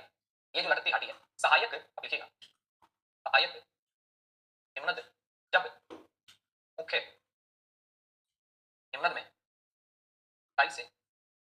गिरता है तब, ऊंचाई से गिरता है तब सहायक हिम्मत की घाटी, ऊंचाई से गिरता है तब सहायक हिम्मत की घाटी लटकती हुई प्रतीत होती है, सहायक हिम्मत की घाटी लटकती हुई प्रतीत होती है, अतः इसे निलंबित घाटी, अतः इसे निलंबित घाटी, प्रपाती घाटी, प्रपात बन जाता है यहाँ पे वाटरफॉल्स, और प्रपात बनने के बाद में यहाँ पे एक झील बन जाती है, इसे आप निबंध झील कहते हैं। ये यहाँ पर मैंने कहा कि जल प्रपात भी बन जाता है, प्रपात जैसी आकृति बनती है इसको प्रपाती घाटी कहते हैं। निलंबित घाटी, प्रपाती घाटी एवं बहिर्लंबी घाटी कहते हैं, एवं बहिर्लंबी घाटी कहते हैं। अब आप कहेंगे प्रपाती घाटी क्यों बनती है? तो मुख्य जो हिम्मत होता है वो प्रदन ज्यादा करता है, सामान्य बात। मुख्य हिम्मत, मुख्य हिम्मत द्वारा अधिक अप्रदन करने से, मुख्य हिम्मत द्वारा अधिक अप्रदन करने से घाटी का गहरा होना तथा सहायक हिम्मत में कम अप्रदन से घाटी का ऊंचा, सहायक हिम्मत में कम अप्रदन से, कम अप्रदन से घाटी का ऊंचा होना, ये वाली स्थिति बन जाती है। जब ये वाली स्थिति बन जाती है तो भाई साहब सहायक नदी हो चाहे हिम्मत हो उसकी घाटी ऊंची रहेगी, और मुख्य हिम्मत हो चाहे आपका नदी होगी उसकी घाटी नीचे रहेगी। जब उसकी घाटी नीचे रहेगी तो वहां पर अपन कह सकते हैं ऊपर वाली घाटी यूं प्रतीत होगी जैसे कि वो लटक रही है। याद रखिएगा इतनी बात, आपको ज्यादा कोई लंबी चौड़ी कहानी इसमें रखनी नहीं। आगे फिर चलते हैं, तो ये आप क्या देख पा रहे हैं? तो ये हमें यूं लग रहा है जैसे कोई सोफा है, मस्त है, ये वाला यूं लग रहा है इधर से यूं एक भुजा बन गई, एक ये भुजा बन गई, एक पीछे भुजा बन गई, और बीच में आनंददायक बैठा आराम से सोफा ही मान लीजिए। आप इसे सोफा ही मान लीजिएगा, ये कुर्सी है, ये सोफा है, ये हिमगर्त है। हाँ सुनिएगा मैं बताता हूँ इसे आप क्या कहेंगे, इसे आप क्या कहेंगे? इसे आप कह सकते हैं, इसे आप नाम दे सकते हैं हिमगर्त, इसे आप नाम दे सकते हैं हिमगर्त, इसे आप नाम दे सकते हैं हिमगव्वर, हिमगव्वर, इसे आप नाम दे सकते हैं सर्क। ये तीनों इसी के नाम है, हिमगर्त कह सकते हैं, हिमगव्वर कह सकते हैं, और आप इसको सर्क कह सकते हैं। तो और भी कुछ कह सकते हैं क्या? बिल्कुल कह सकते हैं, क्यों नहीं कह सकते? इसे आप अर्धगोल रंगमंच कह सकते हैं, इसे आप क्या कह सकते हैं? इसे आप अर्धगोल रंगमंच कह सकते हैं, तो रहना, इसे आप अर्धगोल क्या कहते हैं? रंगमंच कह सकते हैं। इसे आप क्या कह सकते हैं? इसे आरामदायक कुर्सी कह सकते हैं। इस वाली स्थिति को आप आरामदायक कुर्सी भी कह सकते हैं। ये लगी ऐसे रही है जैसे आरामदायक कुर्सी, क्यों लग रही है वो तो भी करेंगे बात, लेकिन इसे हम हिमगर्त कह सकते हैं, इसे हिमगव्वर कह सकते हैं, इसे सर्क कह सकते हैं, इसे अर्धगोल रंगमंच कह सकते हैं, और इसे आरामदायक कुर्सी कह सकते हैं। अब इसमें होता क्या है मैं बताता हूँ, अब लिखिएगा हिम्मत के, हिम्मत के, हिम्मत की, हिम्मत की घाटी के शीर्ष भाग पर, शीर्ष भाग पर अर्धवृत्त या कटोरे नुमा, अर्धवृत्त या फिर कटोरे नुमा आकार का विशाल ग्रंथ ही सर्क कहलाता है। और इसके जो किनारे होते हैं खड़े ढाल वाले, बिल्कुल खड़े ढाल वाले, तो आप लिख सकते हैं किनारे जैसे होते हैं इसके खड़े ढाल, किनारे खड़े ढाल वाले होते हैं, ये आपको याद रखना है। उसके बाद में याद रखना है जरूरी नहीं है इसमें बर्फ हुई, कई बार बर्फ से जल बन जाए और वो जल भी चला जाए तो ये खाली भी हो सकता है, यानी अपन कह सकते हैं सर्क बर्फ युक्त या खाली हो सकता है, या खाली हो सकता है, आपको याद रखना है। इसे हिमागार भी कहते हैं, ये वाला जो है ना इसे क्या नाम देते हैं अपन? इसे हिमागार भी नाम देते हैं। हिमगर्त कह दो, हिमागार कह दो, हिमगव्वर कह दो, सर्क कह दो, अर्धगोल रंगमंच कह दो, आरामदायक कुर्सी कह दो, अर्धवर्त या कटोरी नुमा संरचना कह दो, गर्त कह दो, ये एक ही बात है। ये सर्क बर्फ युक्त भी हो सकता है और ये खाली भी हो सकता है, आपको याद रखना। और प्रसिद्ध जो सर्क है ये फ्रांस की पिरेनीज पर्वत श्रृंखला में है, प्रसिद्ध सर्क फ्रांस की पिरेनीज पर्वत श्रृंखला में केवर्नी नाम का सर्क, याद रखिएगा प्रसिद्ध सर्क में लिखिएगा फ्रांस, फ्रांस में कहाँ है? फ्रांस में पिरेनीज पर्वत श्रृंखला में आता है केवर्नी, केवर्नी सर्क आता है। ये विश्व का प्रसिद्ध सर्क है जो है कहाँ पे? अपने फ्रांस के अंदर कौन सी पर्वत श्रृंखला में? पिरेनीज पर्वत श्रृंखला में। अब मैं आपको इसकी एक आकृति और बना के दिखाता हूँ। ये तो आपने यूं देख लिया इसको फ्रंट वाले पे से, आप इसको साइड व्यू से देखिएगा। मैं इसकी एक आकृति यहाँ बनाता हूँ, फिर अपन उसके नाम लिखेंगे। आप यूं कह सकते हैं ये कोई भी एक पर्वतीय क्षेत्र है ये वाला, और इस वाले पर्वतीय क्षेत्र में आप कहेंगे यूं यूं ऐसी भी आकृति बन सकती है। ये वाला इसका साइड व्यू है, ये वाला इसका बिल्कुल फ्रंट है, ये वाला साइड। और इसमें जो शुरुआत में ये वाली जो स्थिति बनती है ना सर्क में, अब लगातार मान लीजिएगा कि सर्क कट रहा है, तो लास्ट में जाकर इधर से भी सर्क का कटाव है, मैंने कहा ये पहाड़ी इधर है और इधर भी इसका सर्क का कटाव हो जाए और ये सर्क इधर भी बन जाए, तो लास्ट में जाकर इसी से क्या बनता है? इसी से आपका उस संग बन जाता है, सेम की तरह की आकृति बन जाती है ना। आपको थोड़ा सा समझना होगा। ये वाली जो आकृति बनती है, अब ये वाला जो खड्डा बनता है ना, इसे आप क्या नाम देते हैं? इसे आप नाम देते हैं बर्गसुरुंड, इसे आप नाम देते हैं बर्गसुरुंड। ये वाली जो आकृति सर्क के जस्ट आगे, इसे कहते हैं सर्क का चोकटा, इसे कहते हैं सर्क का चोकटा। मतलब जहां पर सर्क है ये खत्म हो रहा है, इसे क्या कहते हैं? सर्क का चोकटा। ये पूरा का पूरा सर्क है। अभी पढ़ेंगे अपन सर्क में झील बन जाए तो ये तो बर्फ है, मैंने कहा बर्फ युक्त भी हो सकता है, खाली भी हो सकता है। जब इसमें पानी भर जाएगा, थोड़ा गहरा हो जाएगा, तब यहाँ पर एक झील बन जाएगी जिसे अपन टार्न झील कहेंगे, हॉर्न नहीं कहेंगे, टॉर्न कहेंगे। क्या नाम बता रहे हो आप? कैसे नाम आएंगे? याद करने पड़ेंगे थोड़े। इनके स्ट्रक्चर अगर आप समझ जाओगे तो याद आसानी से हो जाएंगे, कोई लंबी चौड़ी कहानी। अब जरा सुनना, मैं यहाँ पर बात कर रहा हूँ ये सर्क की, ये वाली जो आकृति है यहाँ पर, ये क्या है? तो आप कहेंगे ये सर्क है, ठीक है। सर्क बर्गसुरुंड से भी बन सकता है, यहाँ भी थोड़ी अगर आकृति यूं कट जाएगी, इसका यूं अगर ढाल हो जाएगा तो यहाँ भी सर्क का निर्माण हो सकता है, ठीक है। अब जरा सुनिएगा, यहाँ मैं बात करता हूँ कि वेल्स के अंदर, वेल्स जो है ये वेल्स के अंदर इसको कहते हैं स्विस, वेल्स में इसको क्या कहते हैं? स्विस कहते हैं। स्कैंडिनेविया, स्कैंडिनेविया, स्कैंडिनेविया जो है वहां पर इस सर्क को क्या कहा जाता है? केसेल कहा जाता है, केसेल। जर्मनी में भी केसेल कहते हैं, स्कैंडिनेविया में केसेल कहते हैं, जर्मनी में केसेल भी कहते हैं, साथ में कार भी कहते हैं, है ना। और बात करते हैं स्कॉटलैंड में, स्कॉटलैंड में, स्कॉटलैंड में कोरी कहते हैं, कोरी। तो ये आपको याद रखना है, ठीक है। ये क्या बना? बर्गसुरुंड बना। ये क्या बन गया? ये विशाल गर्त बनता है जिसे आप क्या कहते हैं? सर्क कहते हैं। एक जब छोटे छोटे गर्त बनते हैं ना उसे निवेशक गर्त भी कहते हैं, है ना। मैं यहाँ पे लिख देता हूँ छोटे गर्त, छोटे गर्त, इन्हें आप कह सकते हैं निवेशक गर्त, छोटे छोटे गर्त बनते हैं, आप निवेशक गर्त भी कह सकते हैं। और वात गर्त तो वायु से बना था, यहाँ वाला हिम गर्त हिम से बन जाएगा, कहाँ दिक्कत है इसमें। जल गर्ती का जल से बन जाएगी, गर्त जहां भी बनेगा सीधा अपरदन से बनेगा, वो और किसी से नहीं बनेगा, ये याद कर लेना। चलते हैं ये वाला क्या देख रहे हैं सर आप, ये सर्क ही है, लेकिन सर्क में इस वाले मैप में देखना आपको दिख रहा होगा शायद व्हाइट व्हाइट, बिल्कुल दिख रहा है सर, अच्छे से दिख रहा है, क्योंकि मुझे भी इधर दिख रहा है। तो ये वाला जो व्हाइट व्हाइट बर्फ का चित्र है, लेकिन यहाँ क्या हो गया, इस बर्फ का पानी बन गया, और बर्फ का जो पानी बन गया इसे ही आप क्या कहते हैं, तो साथ में सुनना, इस वाली स्थिति को आप टार्म कहते हैं। ये झील है, ये वाली स्थिति आप देख पा रहे हैं, यहाँ पर क्या देख पा रहे हैं, यहाँ पर ये झील देख पा रहे हैं, और ये जो झील है इसे आप क्या कहते हैं, टार्म कहते हैं। टार्म झील को आप क्या कहते हैं, टार्म कहते हैं, याद रखिएगा, हिमज झील जिसे कहा जा सकता है। यानी ये क्या है, तो अपन कहेंगे ये हिमज झील है, यानी हिम से बनी हुई झील, जिसे आप टार्म कह रहे हैं, TARM टार्म। अब ये टार्म किससे बनी, तो अभी मैंने बताया था, ये सर्क से ही बनती है। तो यहाँ लिख सकते हैं सर्क की बेसिन में, सर्क की बेसिन में, सर्क की बेसिन में अधिक हिम के दबाव से, अधिक हिम के दबाव से तथा अधिक हिम के दबाव से तथा हिम की अधिकता के कारण, अधिकता के कारण चट्टान चट्टानें अपरदित होती हैं तथा एक गड्ढे का निर्माण हो जाता है। अपरदित होती हैं तथा एक गड्ढे का निर्माण हो जाता है। यानी सर्क की बेसिन में झील बन जाती है, झील बन जाती है, या झील बन जाती है, अपन यूं भी कह सकते हैं जब बर्फ पिघल कर झील का रूप ले ले, उसे टार्न झील कहते हैं। इसे क्या कहते हैं अपन, तो आपका उत्तर आएगा सिर्फ टार्न झील कहते हैं। तो टार्न भी किससे बना है, टार्न भी आपका अपरदन से बना है। अपरदन हुआ तभी तो यहाँ पर खड्डा बना, खड्डा बना तभी यहाँ पर पानी होगा, अगर बर्फ होती तो यहाँ से चली जाती आगे। खड्डा किसके कारण बना, अभी आपको बताया, हिम का बहुत ज्यादा दबाव है, हिम की अधिकता है, हिम की अधिकता है, बहुत ज्यादा दबाव है, तो चट्टानें अपरदित होती है, नीचे वाली जो चट्टानें अपरदित होती हैं, अपरदित होने के बाद में जैसे ही आपका अपन कहीं खड्डा साथ बन जाता है, बर्फ चली जाएगी, बर्फ चली जाएगी, बर्फ पिघल जाएगी, तो नीचे यहाँ पर जल बन जाएगा, जल बन जाएगा, तो उससे ही तो क्या बनती है, टार्न झील बन जाती है। सुनिएगा आगे की बात करते हैं। ये वाला क्या है सर, ये वाला सर तो समझ नहीं आ रहा। देखिएगा यूं यूं इस प्रकार से ये बने हुए हैं, ऐसे ऐसे ऐसी ये संरचना बनी हुई है, ऐसी ऐसी ये संरचना बनी हुई है।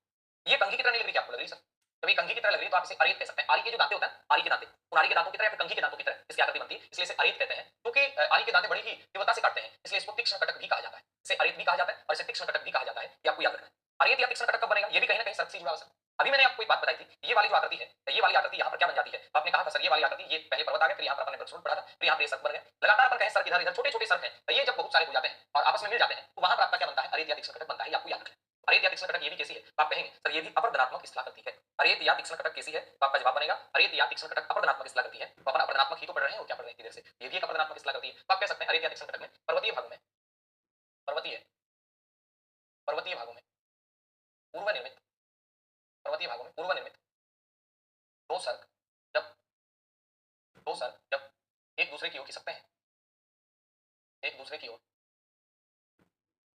खिसकते हैं, तब खिसकते हैं तो मध्य का भाग, मध्य का भाग अपरदित होकर नुकीला हो जाता है, हो जाता है। ऐसे ही नुकीले भागों की श्रृंखला, ऐसे ही नुकीले भागों की श्रृंखला को अरेत या तीक्ष्ण कटक कहते हैं, अरेत या तीक्ष्ण कटक कहते हैं। कैसे हुआ समझिएगा, ये वाली स्थिति तो आपने देखी, अब मैंने कहा अब इधर भी सर्क बना हुआ था, इधर भी सर्क बना हुआ था, लगातार ये सर्क कटा, लगातार ये सर्क कटा, आपस में मिल रहे हैं, और मिलते मिलते यहाँ पर एक नुकीली आकृति बन जाती है। इस वाले भाग में सर्क है, इस वाले भाग में, इस वाले भाग में, इस वाले भाग में, ये लगातार यूं दांते से बन जाते हैं। यानी इधर से सर्क था, ये सर्क आपस में, इधर वाला सर्क था, ये इधर सर्क, इधर वाला सर्क था, इधर सर्क, इधर वाला सर्क था, इधर सर्क, ऐसे आकृति बन जाती है। ये लगातार यहाँ पर छोटी छोटी आकृतियां, और इसी आकृति को आप क्या कह सकते हैं, तो आपका जवाब बनेगा सर इसी आकृति को हम लोग कह सकते हैं क्या, तो आप कहेंगे इसे तीक्ष्ण कटक या फिर आप इसे अरेत कह सकते हैं। अरेत या फिर तीक्ष्ण कटक मतलब एक ही बात है, कोई अलग अलग नहीं हो जाएगी। ठीक है, चलिए आगे चलते हैं। अब देखिएगा साथियों, अपन चलते हैं आगे भाई, समझ में तो आ रही है ना चीजें, छोटी छोटी समझ में आ जाएंगी, अपन आराम से तसल्ली से पढ़ेंगे ना, समझ में आएंगी क्यों नहीं। अब देखिएगा ये यहाँ पर क्या हो गया, वहां पर अपन ने कहा कि अनेक छोटे छोटे सर्क मिल रहे हैं और उनके मिलने से एक आकृति का निर्माण होता है, और उसे अपन क्या कहते हैं, उसे अरेत या तीक्ष्ण कटक के नाम से जानते हैं। तो यहाँ मेरे भैया ये क्या है, ये हॉर्न बन गया, क्या बन गया, तो आप कहेंगे इसे आप हॉर्न कहेंगे, है ना, इसे आप क्या कहेंगे, वो टॉर्न नहीं है, ये हॉर्न है। हॉर्न को ही आप क्या कह सकते हैं, हॉर्न को ही आप गिरी श्रृंग कह सकते हैं। गिरी का मतलब तो क्या होता है, पर्वत होता है, और श्रृंग का मतलब होता है सींग, यानी ये अपने आप के अंदर क्या है सर, ये पर्वत का सींग है, बिल्कुल सही पकड़े आप, ये पर्वत का सींग ही, ये क्या है, पर्वत का सींग ही आपको याद रखना है। तो आप कह सकते हैं जब किसी पहाड़ी के, जब किसी पहाड़ी के किनारों पर, जब किसी पहाड़ी के किनारों पर निर्मित सर्क, जब किसी पहाड़ी के किनारों पर निर्मित सर्क लगातार पीछे हटते जाएं, पीछे हटते जाएं, तो पहाड़ी का बीच का उच्च भाग, उच्च भाग ही शेष बचता है, तथा सभी सर्क पीछे हटकर खत्म हो जाते हैं, पीछे हटकर समाप्त हो जाते हैं। ये सर्क पीछे हटकर समाप्त हो जाए और उच्च भाग शेष बच जाए, उसे आप क्या कहेंगे? हॉर्न या ग्रीसन। मान लीजिएगा यहाँ पे भी थे, यहाँ पे हटते हटते हटते हटते और ये एक प्रकार से अपन कह सकते हैं एक सिंग जैसी आकृति बन जाती है, इसे आप हॉर्न या ग्रीसन कहते हैं। टॉर्न क्या है? टॉर्न है झील, जो सर्क की तली में बनती है। बात करते हैं कंघी, कंघी भी छोटे छोटे कई सर्क जब मिलेंगे यूं आपस में तो बीच में तीक्ष्ण भाग खड़े हो जाएंगे। उस कंघी का मान लीजिए ये बड़ा दांता है ना, वो कंघी के छोटे छोटे दांते हैं, तो ये कंघी का बड़ा दांता है, ये मान लीजिएगा हॉर्न या ग्रीसन। इसे आप पिरामिडल चोटी भी कह सकते हैं। इसे आप क्या कह सकते हैं? आप कहेंगे इसे आप पिरामिडल चोटी भी कह सकते हैं। पिरामिडल चोटी यानी पिरामिड के आकार के अंदर ही बन जाती है। और विश्व प्रसिद्ध हॉर्न आप कह सकते हैं, विश्व प्रसिद्ध हॉर्न। ये कौन से पर्वत को कहते हैं या फिर कहां पे है? आप कह सकते हैं आल्प्स में, आल्प्स का मेटर हॉर्न। आल्प्स में मेटर हॉर्न है तो विश्व की सर्वप्रसिद्ध हॉर्न है। उसी प्रकार अपन कह सकते हैं हिमालय का, हिमालय का त्रिशूल पर्वत, हिमालय का त्रिशूल पर्वत है, ये भी आपका यूं ही है, याद कर लेना आपको। आल्प्स का मेटर हॉर्न, हिमालय का त्रिशूल पर्वत, तो ये विश्व प्रसिद्ध क्या है? हॉर्न है, आपको याद रख लेना है। पिरामिड के आकार में चोटी बन जाती है, इसे पिरामिडल चोटी कहते हैं। क्यों बनती है? अभी आपको होता है पहाड़ी के किनारे पर निर्मित सर्क है, ये लगातार पीछे हटेंगे तो पहाड़ी भाग के बीच का उच्च भाग ही शेष रहेगा, और ये जो उच्च भाग शेष रहता है इसे ही तो आप क्या कहते हैं? हॉर्न या अपन गिरिसन के नाम से जानते हैं। आई बात समझ में? चले आगे चलते। अब देखिएगा साथियों, इसके बाद में आता है नुनाटक। आप कहेंगे नुनाटक क्या है? मैं बताता हूं नुनाटक क्या है। यानी छोटे छोटे, जिस प्रकार से अपन ने इनसेलबर्ग पढ़ा था, इनसेलबर्ग क्या था? वो मरुस्थल का द्वीप था। ये क्या है? ये हिमानी का द्वीप है, ये मान लीजिएगा। नुनाटक, नुनाटक को आप क्या कह सकते हैं? आप इन्हें हिमद्वीप भी कह सकते हैं। आप इन्हें नुनाटक के बारे में आप लिखिएगा, इन्हें हिमांतर द्वीप भी कहा जाता है, इन्हें हिमांतर द्वीप भी कहा जाता है। नुनाटक को आप हिमद्वीप भी कह सकते हैं। हिमांतर द्वीप या फिर हिमद्वीप के नाम से किसे जान सकते हैं? नुनाटक को आप जान सकते हैं। साइड तक आपको दिख रहा होगा, थोड़ा सा लाइट है, डार्क कलर मिला नहीं, ये आप देख पा रहे होंगे। कुछ यहाँ पर यूं है, ये यूं, यहाँ पर ये पहाड़ियां हैं, ये बर्फ से बर्फ वाले क्षेत्र में बिल्कुल, ये यहाँ पर पहाड़ियां या छोटे छोटे कटक के रूप में आप इनकी पहचान कर सकते हैं। ये वाला है, ये वाली पहाड़ियां, ये वाली, ये वाली, ये यूं लग रहा है जैसे कोई अपन कहें कि सागर है, सागर के अंदर द्वीप है छोटे छोटे, वैसा प्रतीत हो रहा है। वैसा हो या नहीं वो एक अलग बात है, लेकिन वैसा प्रतीत हो रहा है, हो रहा है, तभी तो अपन इनको क्या करें? हिमांतर द्वीप करें, इनको हिमद्वीप कहते हैं। आप यूं लिखिएगा कि विस्तृत विस्तृत हिम क्षेत्र में, विस्तृत हिम क्षेत्र या हिम नदों के बीच, विस्तृत हिम क्षेत्र या हिम नदों के बीच ऊंचे उठे टीले, ऊंचे उठे टीले जो चारों तरफ बर्फ या हिम से दे रहे हैं, उन्हें नूनाटक कहते हैं। बस एक ही बात याद करनी है, उन्हें क्या कहते हैं? नूनाटक कहते हैं। आपको ये बात याद कर लेनी, ठीक है? चले आगे चलते हैं। अब ऐसे तो इनको रिपीट करेंगे तो अपने बस 10 नाम याद करने, ये तो केवल समझने के लिए। एग्जाम टाइम में आपको केवल वहां 10 नाम याद कर लेने, नोटिस जितने भी हैं कि कौन-कौन सी प्रदानात्मक कलाकृतियां बनती हैं, वो अपने शॉर्ट नोट्स टाइप में बना लेने बाद में। अभी नहीं, अभी तो लेंथी बनानी है, ठीक है? अब जरा सुनिएगा। अब यहाँ पे एक और बात आती है, इसमें और भेड़पीठ शिला उल्टा है दोनों में। हिमानी की जो प्रवाह की दिशा है दोनों में उल्टी हो जाएगी, आकार लगभग यही रहेगा। आप कह सकते हैं इस वाले में क्या होता है, जरा सुनिएगा। ये मान लीजिएगा बेसाल्ट का कोई चट्टानी भाग, बेसाल्ट का चट्टानी भाग, ये जो येलो देख रहे हैं ये कोमल चट्टान है, या मान लीजिएगा कि यहाँ पर कोमल चट्टान है। अब इस वाले भाग में क्या होगा? इधर से जैसे ही आया, कौन आया? इधर से बर्फ आया। देखिएगा यहाँ पर इस फ्लो की दिशा दिखाई गई है, बर्फ यूं बह रहा है ना, बर्फ के बहने की दिशा ये है ना, यूं होती है बर्फ के बहने की दिशा, सेम ऐसी आकृति बनेगी। वो कहां बनेगी? वो बनेगी डेढ़ फीट शिला में। लेकिन यहाँ पे जो आकृति बन रही है ये संग और पूंछ बनेगी, अभी देखते हैं कहां कैसे बनते हैं, गौर कीजिएगा मेरी बात पर। यानी ये वाली जो आकृति बन रही है इसमें क्या होगा? अब जैसे ही यहाँ है, अब जैसे ही हिमानी आएगी वो यहाँ की कोमल चट्टान को काटेगी, और कोमल चट्टान को काटकर तोड़कर ये शिखर पर पहुंचेगी, और शिखर पर पहुंचने के बाद में इसको थोड़ा आराम मिल जाएगा और बड़ी ही तसल्ली से आगे निकल जाएगी। यानी इस वाले बेल्ट पर कोमल सेल का अपरदन नहीं होगा, तो होगा तो बहुत कम होगा। जरा गौर करना मेरी बात पर, मैं क्या कह रहा हूं? इस वाले भाग में कोमल सेल का अपरदन कम होता है, जबकि इस वाले भाग में कोमल सेल का अपरदन ज्यादा होता है, और बीच वाला भाग तो वैसे ही उठा हुआ ही रहता है, बीच वाला भाग तो वैसे ही उठा हुआ रहता है। आप इसको यहाँ यूं भी समझ सकते हैं, ये वाला भाग इधर से बर्फ जा रही है, यहाँ इसके सामने रुकावट है, अवरोध है, अवरोध को इसने कैसे जैसे करके थोड़ा थोड़ी करके पार किया, पार करने के बाद जैसे इस ढाल पे उतरती है तो यहाँ पर ये ज्यादा कोई अपरदन करती नहीं है। तो क्यों नहीं करती है? कोमल सेल का इसलिए नहीं कर पाती है क्योंकि कोमल सेल है इसके जस्ट ऊपर हिमानी बह रही है, और वो हिमानी इसका अपरदन करने की बजाय कहते हैं विद्वान जो संरक्षण का काम करने लग जाती है। जबकि यहाँ पर क्या होता है? तीव्र ढाल होता है, तो यहाँ पर इसको तोड़ने का काम करती है कोमल सेल को। यहाँ इसने कोमल सेल को तोड़ दिया है ना, देखिएगा, और यहाँ इसने कोमल सेल का संरक्षण कर लिया और धीरे धीरे जा रही है। जैसे भी बने अपने को तो याद रखना है, इस वाली आकृति को आप क्या कहते हैं? पूंछ कहते हैं, और इस वाली आकृति को आप क्या कहते हैं? संग कहते हैं। ये वाली आकृति यहाँ पर बनेगी, इसे संग कहेंगे, इस वाली आकृति को आप क्या कहेंगे? पूंछ कहेंगे। पूंछ तो प्रश्न बन सकता है संग एवं पूंछ, और इसके इंग्लिश में जो नाम आते हैं ना ये याद कर लेना, एक तो आता है क्रेक, एक आता है टेक, है ना, ये आपको याद कर लेना, दोनों के ही नाम, ठीक है? संग एवं पूंछ, ये संग है, ये पूंछ है। अब इसमें अपन लिखें क्या सर? मैं लिखवाता हूँ उसी लैंग्वेज में, आप लिख लीजिएगा। देखिएगा जब ये थोड़ा डायग्राम दिखेगा नहीं आपका, लेकिन चलो कोई नहीं, आप यूं समझिएगा, ये वाली जो है ये है बेसाल्टी सेल, ये यहाँ पर कोमल सेल है, आप समझ में आ जाएगा। इधर कोमल सेल का अपरदन ज्यादा होता है, इधर अपरदन कम होता है। आपको दो बातें याद करनी है ना, आप लिखिएगा जब जब बेसाल्ट या ज्वालामुखी लावा, ज्वालामुखी फलक काट के रूप में, काट के रूप में निकला हो, तब हिम प्रवाह के सम्मुख ढाल से मुलायम मिट्टी का अपरदन हो जाता है तथा उन्नत विपरीत ढाल पर उतरता है, तब अपरदन कम होता है, और उतरता है तब अपरदन कम होता है। इस वाली आकृति को पूंछ कहते हैं, इस वाली आकृति को संग कहते हैं, सिंह की जैसी लगती है, ये आपको याद करें। उसके बाद में आप कहेंगे सेम डायग्राम है, फर्क नहीं है, लेकिन थोड़ा सा इधर वाले डायग्राम में आप बर्फ की जो दिशा है वो इधर यूं देख रहे हैं, बर्फ इधर जा रही है, यूं यूं इसका फ्लो है, सेम सी संरचना है। यहाँ पर जो फ्लो है ये क्या हो जाएगा साथियों? ये फ्लो बर्फ इधर आ रही है, बर्फ इधर आ रही है, यूं यूं यूं। इधर से जब हिमानी आई, इसने यहाँ पर कौन सा काम किया? इसने यहाँ पर अपघर्षण का काम किया, अब घर्षण किया इसने, इसने इस वाले भाग को थोड़ा घर्षित करके चिकना बना दिया, और चिकना बना दिया तो ये बर्फ इसके सारे सारे आसानी से चढ़ गई। चढ़ने के बाद जैसे शीर्ष पे पहुंचे, शीर्ष पे पहुंचने के बाद में यहां से अब ये जो बर्फ के साथ जितने भी अपरदनात्मक यंत्र हैं, इन अपरदनात्मक यंत्रों ने इस वाले बेल्ट पर आकर उत्पाटन का काम किया।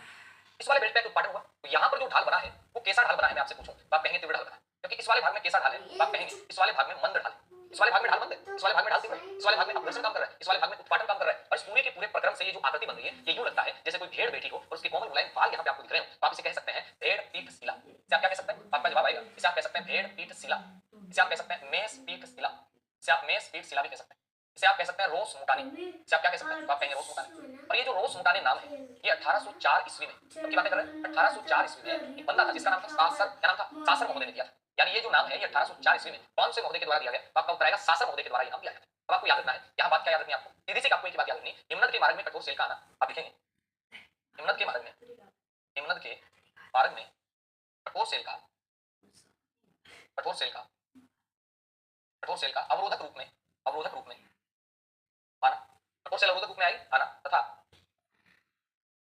सम्मुख ढाल पर हिमानी अपघर्षण से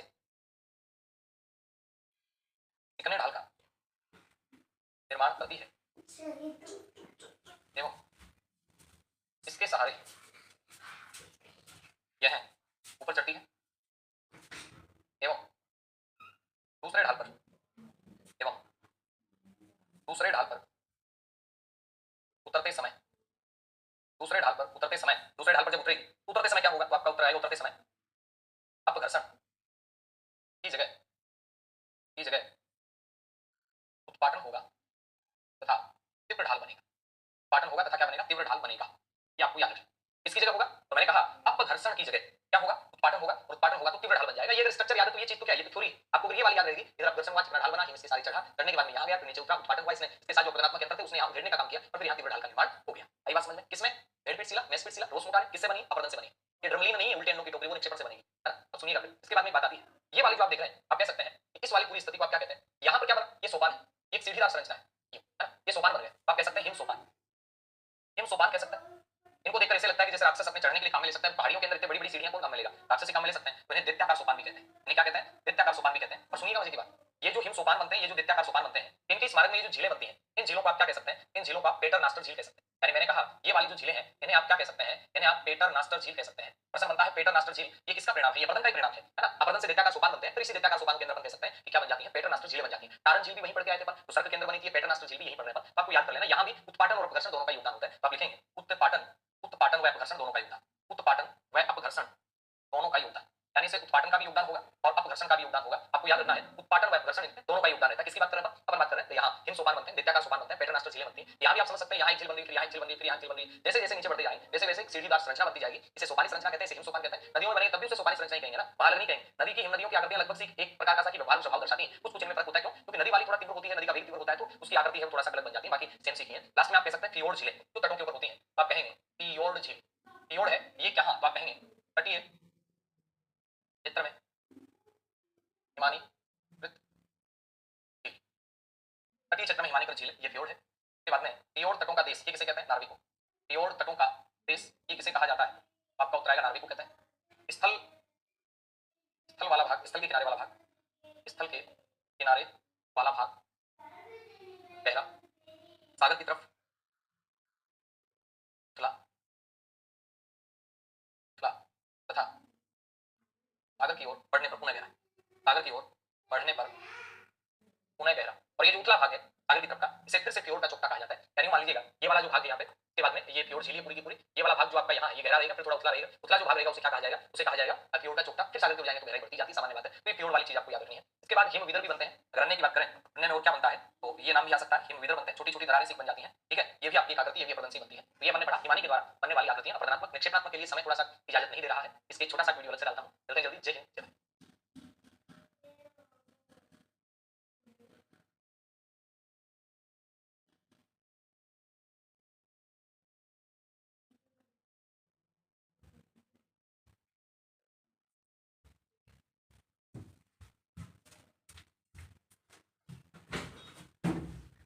समझ जाएंगे हिमनद।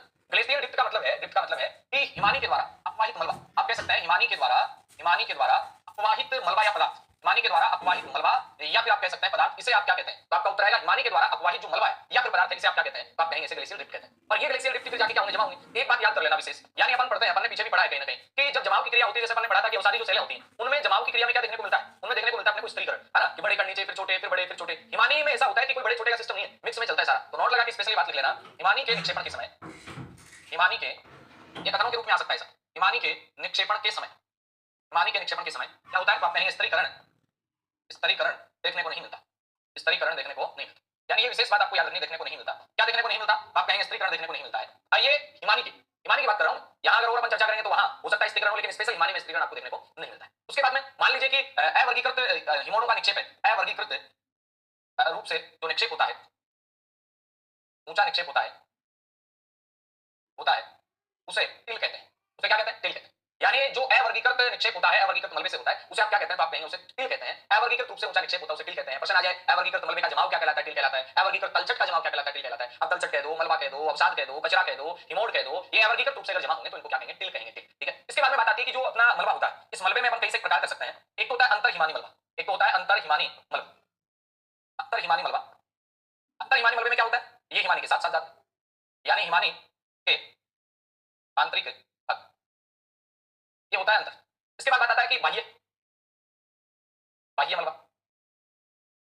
हिमानी की ऊपरी सतह पर। एक आता है उप हिमानी मलबा, उप हिमानी मलबा, यह आता है तली वाले भाग में, तली वाले भाग। आंतरिक मलबा तो मेन मलबा है जो अपने हिमानी के साथ चलता ही चलता है, यानी ये तो मुख्य अपन यूं कहें हिमानी के साथ गति करता है, हिमानी का मुख्य मलबा। यानी जो ग्लेशियर होते हैं, ग्लेशियर में मुख्य रूप से जो मलबा होता है वो मलबा कौन सा होता है? अंतर हिमानी मलबा ही होता है। तो यहाँ याद रखना ग्लेशियर ड्रिफ्ट, हिमानी के द्वारा अपवाहित मलबा कंप्लीट, वहां हिमानी के निक्षेपण के समय स्तरीकरण देखने को मिलता नहीं है, लेयर नहीं बनती है, बड़े कण नीचे ही होंगे, जरूरी नहीं बड़े ऊपर हो सकते हैं, छोटे नीचे हो सकते हैं, कोई भी सिस्टम हो सकता है। ठीक है। अब बात आती है अपने पास कि जो हिमोड़ होते हैं, इन हिमोड़ों के बारे में अपन जानने की कोशिश करेंगे। हिमोड़ कितने प्रकार के होते हैं ये भी जानने की कोशिश करेंगे। तो हिमोड़ क्या, पहली बात तो आप क्या कहेंगे? हिमोड़ क्या है? हिमोड़, हिमोड़ में आप लिखिएगा हिमनद द्वारा, हिमनद द्वारा बहाकर लाई गई पदार्थों का जमाव या निक्षेप। याद रखने एक बात कि हिमनद द्वारा बहाकर लाए गए पदार्थों का जमाव या फिर अपन कहें निक्षेप, ये क्या कहलाता है? तो आपका उत्तर बनेगा हिमनद द्वारा बहाकर लाए गए पदार्थों का जमाव या निक्षेप। इसे आप क्या नाम देते हैं? निक्षेप। ये हिमनद कहलाता है। ये क्या कहलाता है? तो आपका उत्तर आएगा इसे अपन हिमनद कहते हैं। चलो ठीक बात। और इसमें भी ज्यादा मात्रा किसकी रहती है? टिल की मात्रा ज्यादा रहती है। नोट लगा के लेना, मोड़ों में टिल की मात्रा सर्वाधिक, यानी जो हिमोड़ होते हैं इनमें किसकी मात्रा सर्वाधिक होती है? तो याद रखना है टिल की मात्रा ये सर्वाधिक होती है। ठीक है, होती है। अब बात आती है हिमोड़ों के प्रकार, हिमोड़ों के प्रकार। बात करते हैं हिमोड़ों के प्रकार की। प्रकार में देखिएगा एक तो आता है जैसे अपन कह सकते हैं अंतिम या अग्रांतस्थ या अंतस्थ हिमोड़। इसका मतलब क्या है जी? मतलब हिमानी के आगे वाले भाग। अब आप कहेंगे अंतिम का समझ तो पीछे वाला भाग होना चाहिए था, नहीं। अंतिम का मतलब हिमानी मान लीजिएगा यहाँ से आई, पहाड़ी से उतर के आई, यहाँ जाके अब ये इसका पिघल गया पूरा भाग और जल भर गया इनका, तो यहाँ जाके जो मलबा जमा होगा हिमानी के सम्मुख भाग पे, हिमानी के अग्र भाग पे, उसे आप क्या कहेंगे? अंतिम अग्रांत या फिर अंतस्थ कहेंगे। और इसमें आप क्या लिख सकते हैं? हिमानी के अग्रभाग में जमा मलबा। अब अंतिम के नाम से आप पीछे की साइड मत चले, है ना। अग्रभाग जो हिमानी का ये वाला है, जहां जाके हिमालय जल में बदला है, वहां पर जो जमा होता है उसे आप क्या कहते हैं? उसे आप कहेंगे अंतस्थ मलबा। इसके बाद एक आता है पार्श्विक, एक आता है पार्श्विक मलबा। पार्श्विक का मतलब क्या होता है सर? पार्श्विक का मतलब होता है किनारे के ऊपर जमा, यानी अपन कह सकते हैं किनारे का जमा। पार्श्विक मलबे का मतलब क्या समझेंगे? किनारे का जमा। एक आता है मध्यस्थ। मध्यस्थ में क्या होता है? जैसे मान लीजिएगा मैंने कहा कि एक ये ग्लेशियर है, मैंने कहा कि एक ये ग्लेशियर है, एक ये ग्लेशियर, इसका ये किनारा है, इसका ये किनारा है। जब ये दोनों किनारे पास आ जाएंगे तो ये बीच में उभरा हुआ भाग दिखाई देगा, इसे कहेंगे मध्यस्थ हिमोड़। भाई इस वाले का किनारे का जमाव, इस वाले का किनारे का जमाव, दोनों जब आ जाएंगे और दोनों पर जमाव निरंतर रूप से होता चला जाएगा, दो हिमनद पास में आ जाए और उनके किनारे वाले भाग मिल जाए, तो वहां पर कौन सा? मध्यस्थ हिमोड़ जमा होता है। तो आप कह सकते हैं यहाँ पर क्या कह सकते हैं? दो हिमनदों के किनारे, दो हिमनदों के किनारे वाले भाग का मिलना, यानी दो हिमनद है और दोनों हिमनदों के जो किनारे वाले भाग हैं, ये किनारे वाले भागों का मिलना, ये क्या कहलाता है? तो आपका उत्तर आएगा ये मध्यस्थ है। उसके बाद में एक आता है लास्ट में, आप कह सकते हैं तलीय हिमोड़। तलीय हिमोड़, तलीय हिमोड़ का मतलब जो तली के अंदर जमा होता है वो तलीय हिमोड़। तो ये चार प्रकार के, ये वाली याद करने वाली बात है, ये वाली याद करने वाली बात अंतिम और मध्यस्थ, है ना। अंतिम हिमोड़ का निर्माण कहां होगा? जैसे मान लीजिएगा कि मैंने यहाँ यूं कहा, ये यूं करके कोई पर्वत क्षेत्र था और इधर से मान लीजिएगा अभी आ रहा है, ये मान लीजिएगा कोई आ रहा था, हिमानी आ रही थी यूं यूं, तो यहाँ पर जो जमाव होगा इस जमाव को आप क्या कहेंगे? ये कहेंगे अंतिम। किनारों पे जो हो जाएगा इसे कहेंगे पार्श्विक। इधर से एक हिमनद मिला, एक इधर से मिला, दोनों मिल जाएंगे, मध्यस्थ कहेंगे। इसके तली में होगा इसको तलीय हिमोड़। आगे बात समझिए, ठीक है। अब जरा सुनिए, इसके बाद में बात आती है कि हिमानी के निक्षेपण से कौन कौन सी आकृतियां बनती हैं। तो अपने हेडिंग लगा लीजिएगा निक्षेपणात्मक, निक्षेपणात्मक आकृतियां। और इनमें नंबर 1 लगा के आप लिखिएगा ड्रमलिंग, ड्रमलीन। अब ड्रमलीन का मतलब ड्रम ड्रम है क्या? ड्रम नहीं, ये अंडे की टोकरी जैसी लगती है, तो प्रश्न आ सकता है ड्रमलीन क्या है? ड्रमलीन को हिमोडटिला, ड्रमलीन को क्या कह सकते हैं? हिमोटिला कह सकते हैं, और ड्रमलीन को कहते हैं अंडे की टोकरी, अंडे की टोकरी जैसे, अंडे की टोकरी जैसा, और इसे कहते हैं उल्टी नाव जैसा। प्रश्न सीधा सा क्यों ही आता है ना कि ड्रमलीन क्या है? तो आप कहेंगे ड्रमलीन हिमोड़ों के निक्षेप से बना हुआ एक ऊंचा भूभाग है, जो लगता है अपने को अंडे की टोकरी जैसा, जो लगता है अपने को नाव जैसा, यानी ये कुछ इस प्रकार से हो जाता है, ये इस प्रकार से हो जाता है, अपने को नाव जैसा भी दिखता है, ये अपने को अंडे की टोकरी जैसा भी दिखता है। आपको याद है, इसमें एक ही बात याद रखनी, ये जो मैंने बनाया है, अब इधर से हिमानी का ही मुंह है, तो इसका मुख वाला ढाल क्या होगा? तो आप कहेंगे हिमानी के सम्मुख वाला ढाल, हिमानी के सम्मुख वाला ढाल तीव्र तथा विपरीत ढाल तथा विपरीत ढाल, ठीक है, विपरीत ढाल मंद एवं, ठीक है।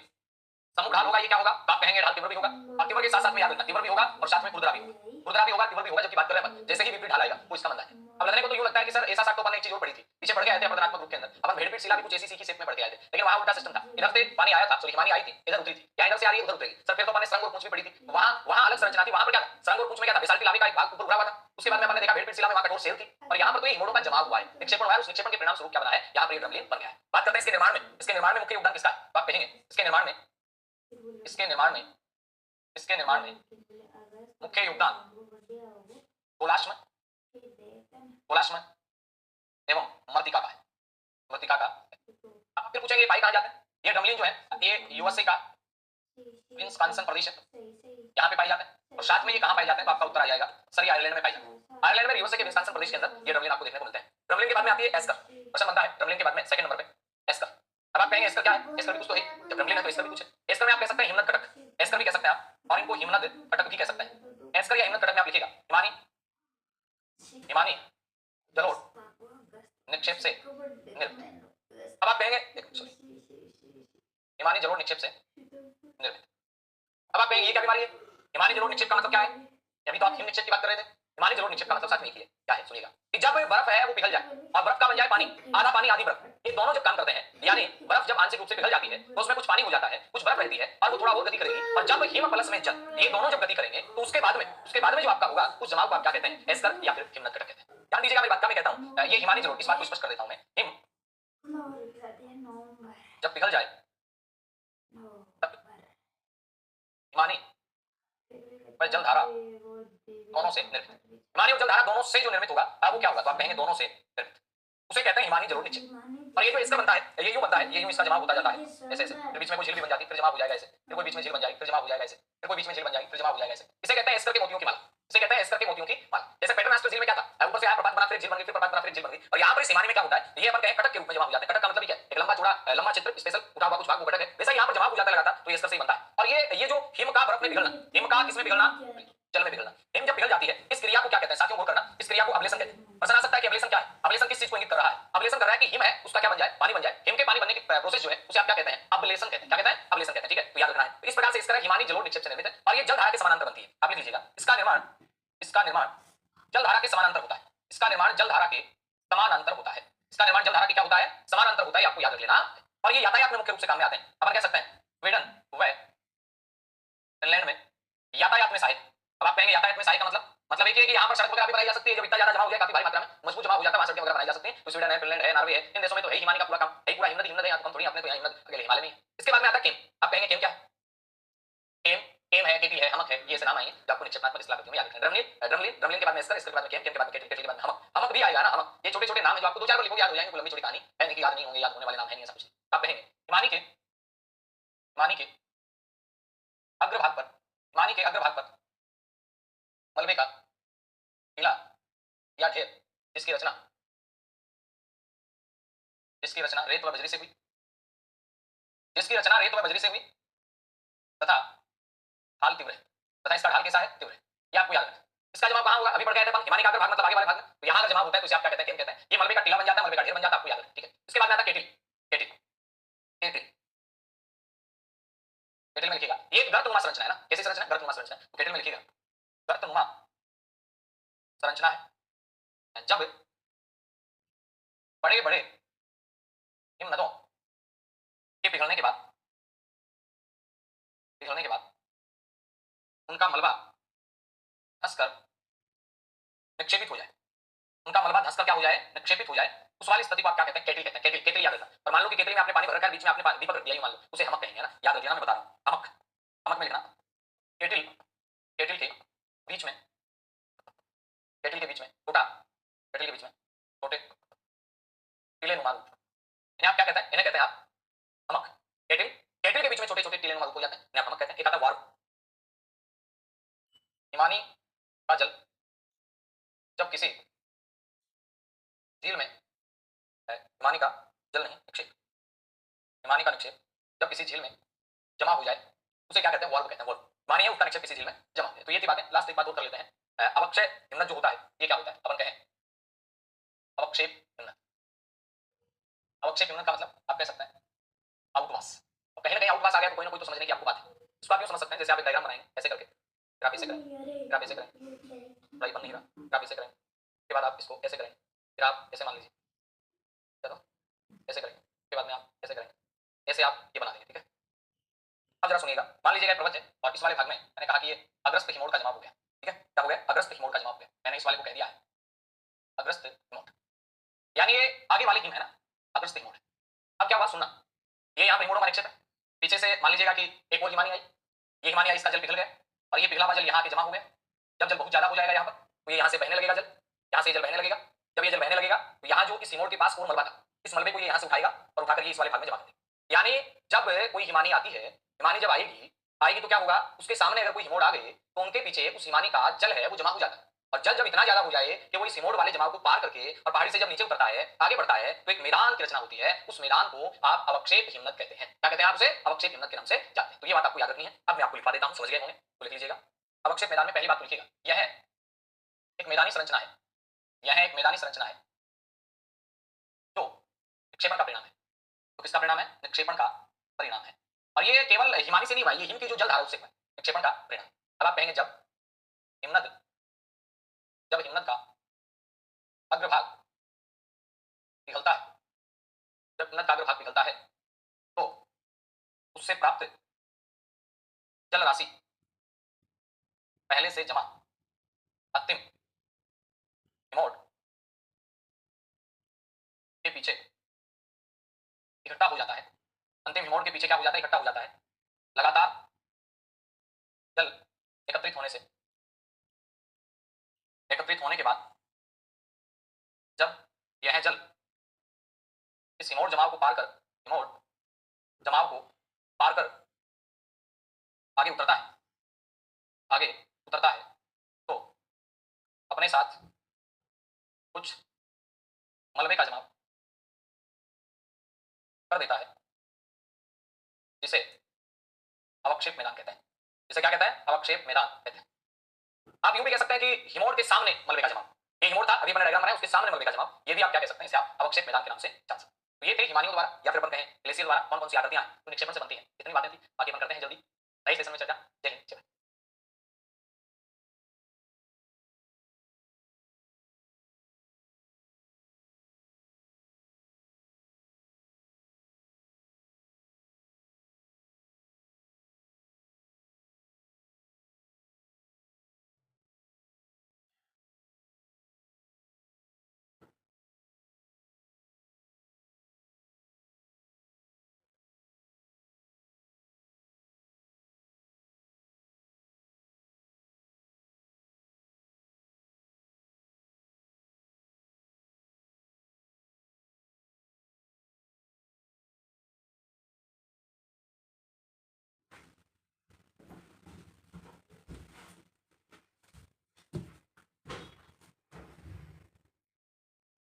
महत्वपूर्ण बात आती है अगर अपन अपवर्तन चक्र की बात करेंगे, अपन जियोमोर्फोलॉजी की मौलिक संकल्पनाएं पढ़ने वाले हैं पीजी लेवल में, वहां पर चर्चा करेंगे कि अपवर्तन चक्र क्या होता है और डेविस ने किस प्रकार से अपवर्तन चक्र दिया था, है ना, बैंक ने किस प्रकार से अपवर्तन चक्र दिया था, वो भी पढ़ेंगे। यहां अपन चर्चा करने वाले हैं मुख्य रूप से कि नदी के द्वारा अपवर्तनात्मक स्थलाकृतियां कौन सी हैं, कौन सी स्थलाकृति का निर्माण किस परिस्थिति में होता है और वो क्यों होता है। तो आइएगा, सबसे पहले बात आती है कि नदी तीन काम करती है। अपन कहते हैं नदी अपवर्तन का काम भी कर सकती है, नदी परिवहन का काम भी कर सकती है और नदी निक्षेपण का काम भी करती है। तो तीन काम मुख्य रूप से नदी करती है। जब अपवर्तन की बात आई तो नदी है वो अपवर्तन किनारों के ऊपर भी कर सकती है, नदी अपवर्तन तली में भी कर सकती है, दोनों साइड में कर सकती है। अपवर्तन करेगी तो किसी न किसी माध्यम से करेगी, तो कोई ना कोई तो उसके पास होगा ना साधन, जिन्हें अपन अपवर्तनात्मक यंत्र कहते हैं। अपवर्तनात्मक जो यंत्र होंगे अब वो अपघर्षण के माध्यम से मुख्य रूप से क्या करते हैं, अपवर्तन करते हैं। हालांकि अपघर्षण सनी घर्षण ये सारों का ही योगदान होता है इस पूरी प्रोसेस में, लेकिन कौन से का योगदान कहां होता है इसको जानने के लिए तो आपको विस्तार से एक चीज से देखना पड़ेगा। साथियों बोल दीजिएगा मेरी बात पर। सबसे पहली बात मैं करता हूं कि नदी द्वारा, आप कहेंगे नदी द्वारा, नदी द्वारा, नदी द्वारा स्थल रूप पर या कहें नदी द्वारा स्थल पर अपरदन अपरदन परिवहन, नदी द्वारा स्थल पर अपरदन परिवहन निक्षेपण निक्षेपण के रूप में निक्षेपण के रूप में 3 प्रक्रम काम करते हैं।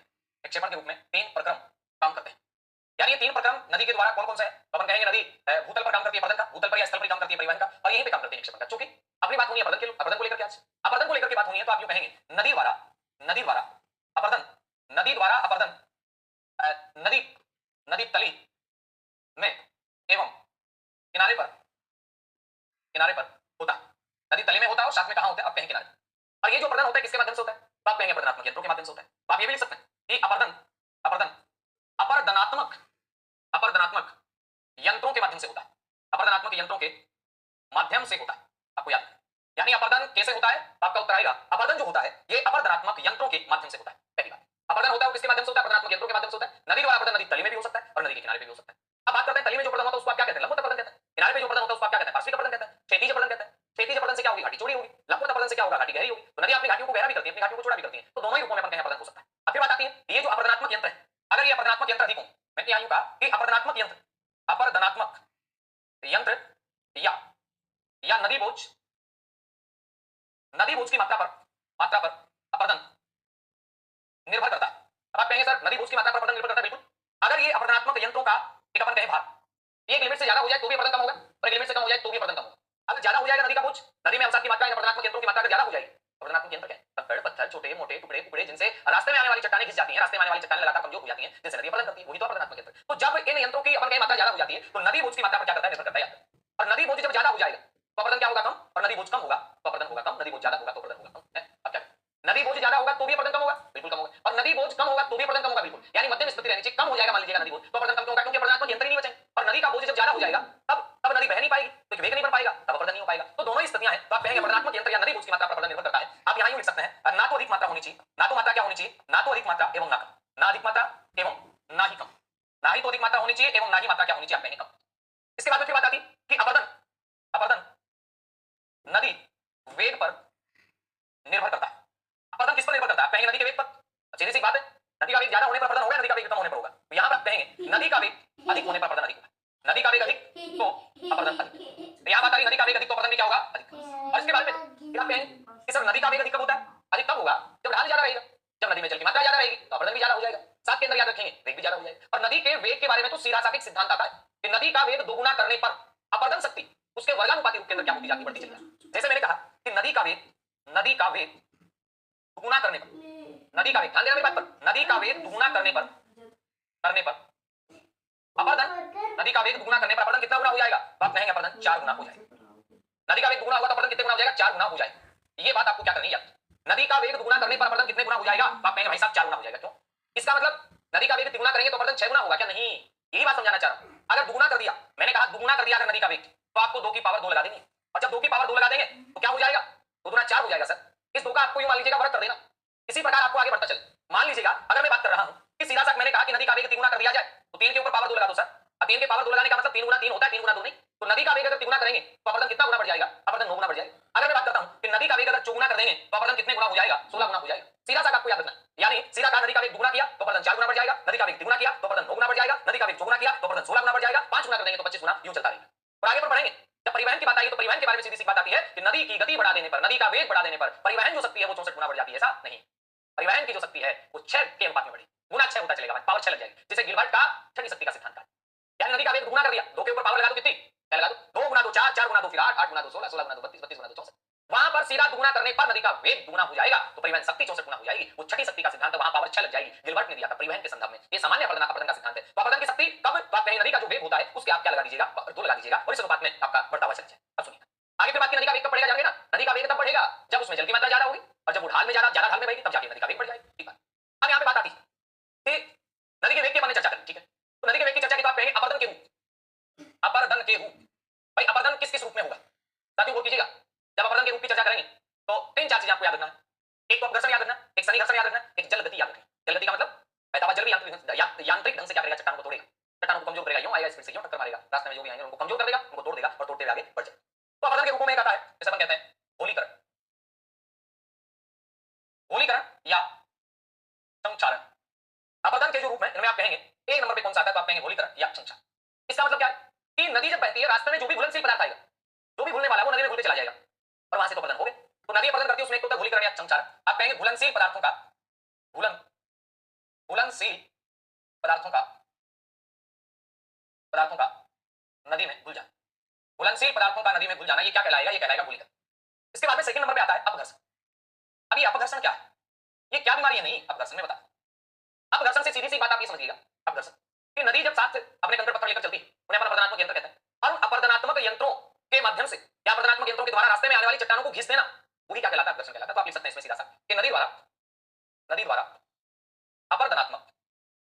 द्वारा अपरदनात्मक यंत्रों के संपर्क में आने वाली चट्टानों के घर्षण तथा टूट फूट की क्रिया को क्या नाम देते हैं? आप कहेंगे टूट फूट की क्रिया को अपघर्षण कहते हैं। यानी अपन यूं कहें कि नदी द्वारा अपरदनात्मक यंत्रों के संपर्क में आने वाली चट्टानों के घर्षण और टूट फूट की क्रिया को आप क्या नाम देते हैं? तो अपना उत्तर आएगा उसे आप अपघर्षण कहते हैं। टूट फूट की क्रिया को आप क्या कहते हैं? तो आपका उत्तर आएगा उस टूट फूट की क्रिया को आप अपघर्षण कहते हैं। अब फिर बात आती है कि जब ये अपघर्षण होगा तो अपघर्षण के माध्यम से कौन सा अपरदन हो सकता है? तो आप यूं कह सकते हैं अपघर्षण से लंबवत व क्षैतिज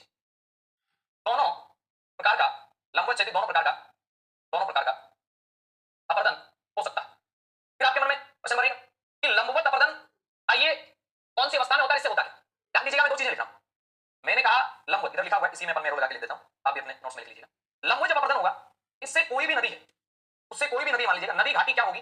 अपन कहेंगे गहरी होगी। लंबवत अपरदन होगा तो नदी घाटी गहरी होगी। और मान लीजिएगा कि क्षैतिज अपरदन होता है, इसमें नदी घाटी क्या होती है? आप कहेंगे इसमें नदी घाटी चौड़ी होती है। क्षैतिज अपरदन में नदी घाटी चौड़ी होती है।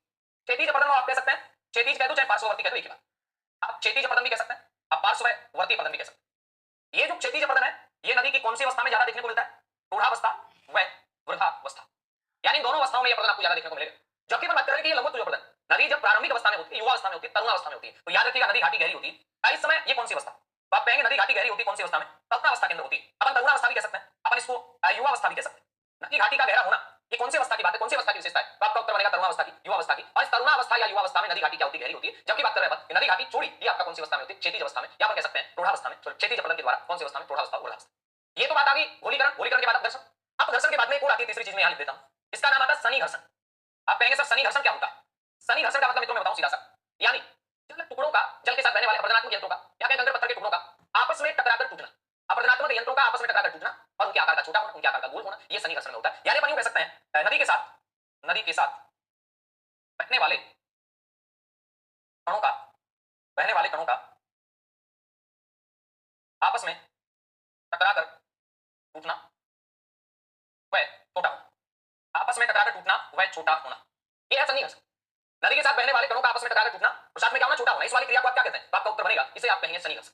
ये शनि घर्षण है, ये अपघर्षण है, ये घोलीकरण या क्षमचालन।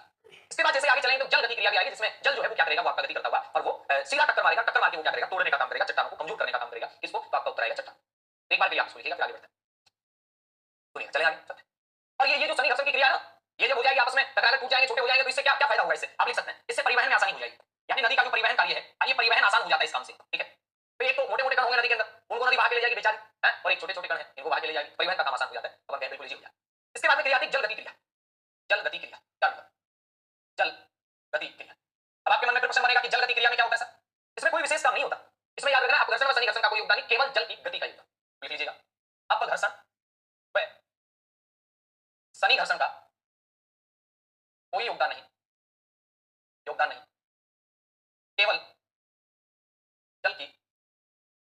केवल जल की गति का योगदान। ये बात आपको याद रखनी। यानी इस वाले काम में क्या होगा? जल यांत्रिक ढंग से चट्टानों को कमजोर करता है। टक्कर द्वारा यांत्रिक ढंग से चट्टानों को कमजोर करता है एवं तथा तोड़ता है।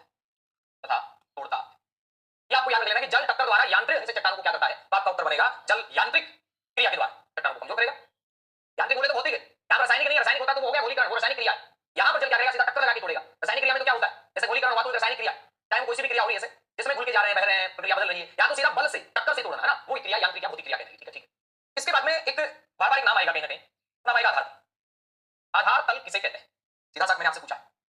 आधार तल, इसकी संकल्पना पावेल ने दी थी। इसकी संकल्पना देने वाला बंदा कौन था? तो आप लिख लीजिएगा, पावेल था इसकी संकल्पना देने वाला। होता क्या आधार तल? कोई भी नदी है वो अपर्दन करती है, बिल्कुल करती है। और किसी भी नदी के अपर्दन करने की जो अंतिम सीमा होती है, क्या कहा मैंने? किसी भी नदी के अपर्दन करने की जो अंतिम सीमा होती है, उस अंतिम सीमा को आप क्या कह सकते हैं? आधार तल है। समझे? अब यूं मानिएगा, अब यूं मानिएगा ये अपना समुद्र है, ऐसे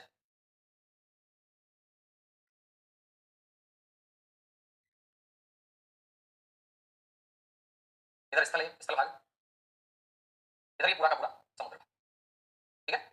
आप यहां यूं भी मान सकते हैं, आप यहां भी मान सकते हैं पर्वत था, ये स्थल भाग आ गया, ऐसे करके। अब एक बात बताना, मानते हैं कि यहां कोई नदी, मान लेते हैं कि यहां कोई क्या नदी, अब यहां से ये जब नदी बहेगी तो ये नदी यूं चलेगी, ऐसे ऐसे, यहां की नदी सागर में गिर जाएगी। अब ये नदी अगर चाहे, चाह ले मान लो कि मुझे तो यहां पर कटाव करना है, तो क्या ये नदी इस लेवल से, क्या ये नदी मैं पूछ रहा हूं इस लेवल से नीचे कटाव कर सकती है क्या?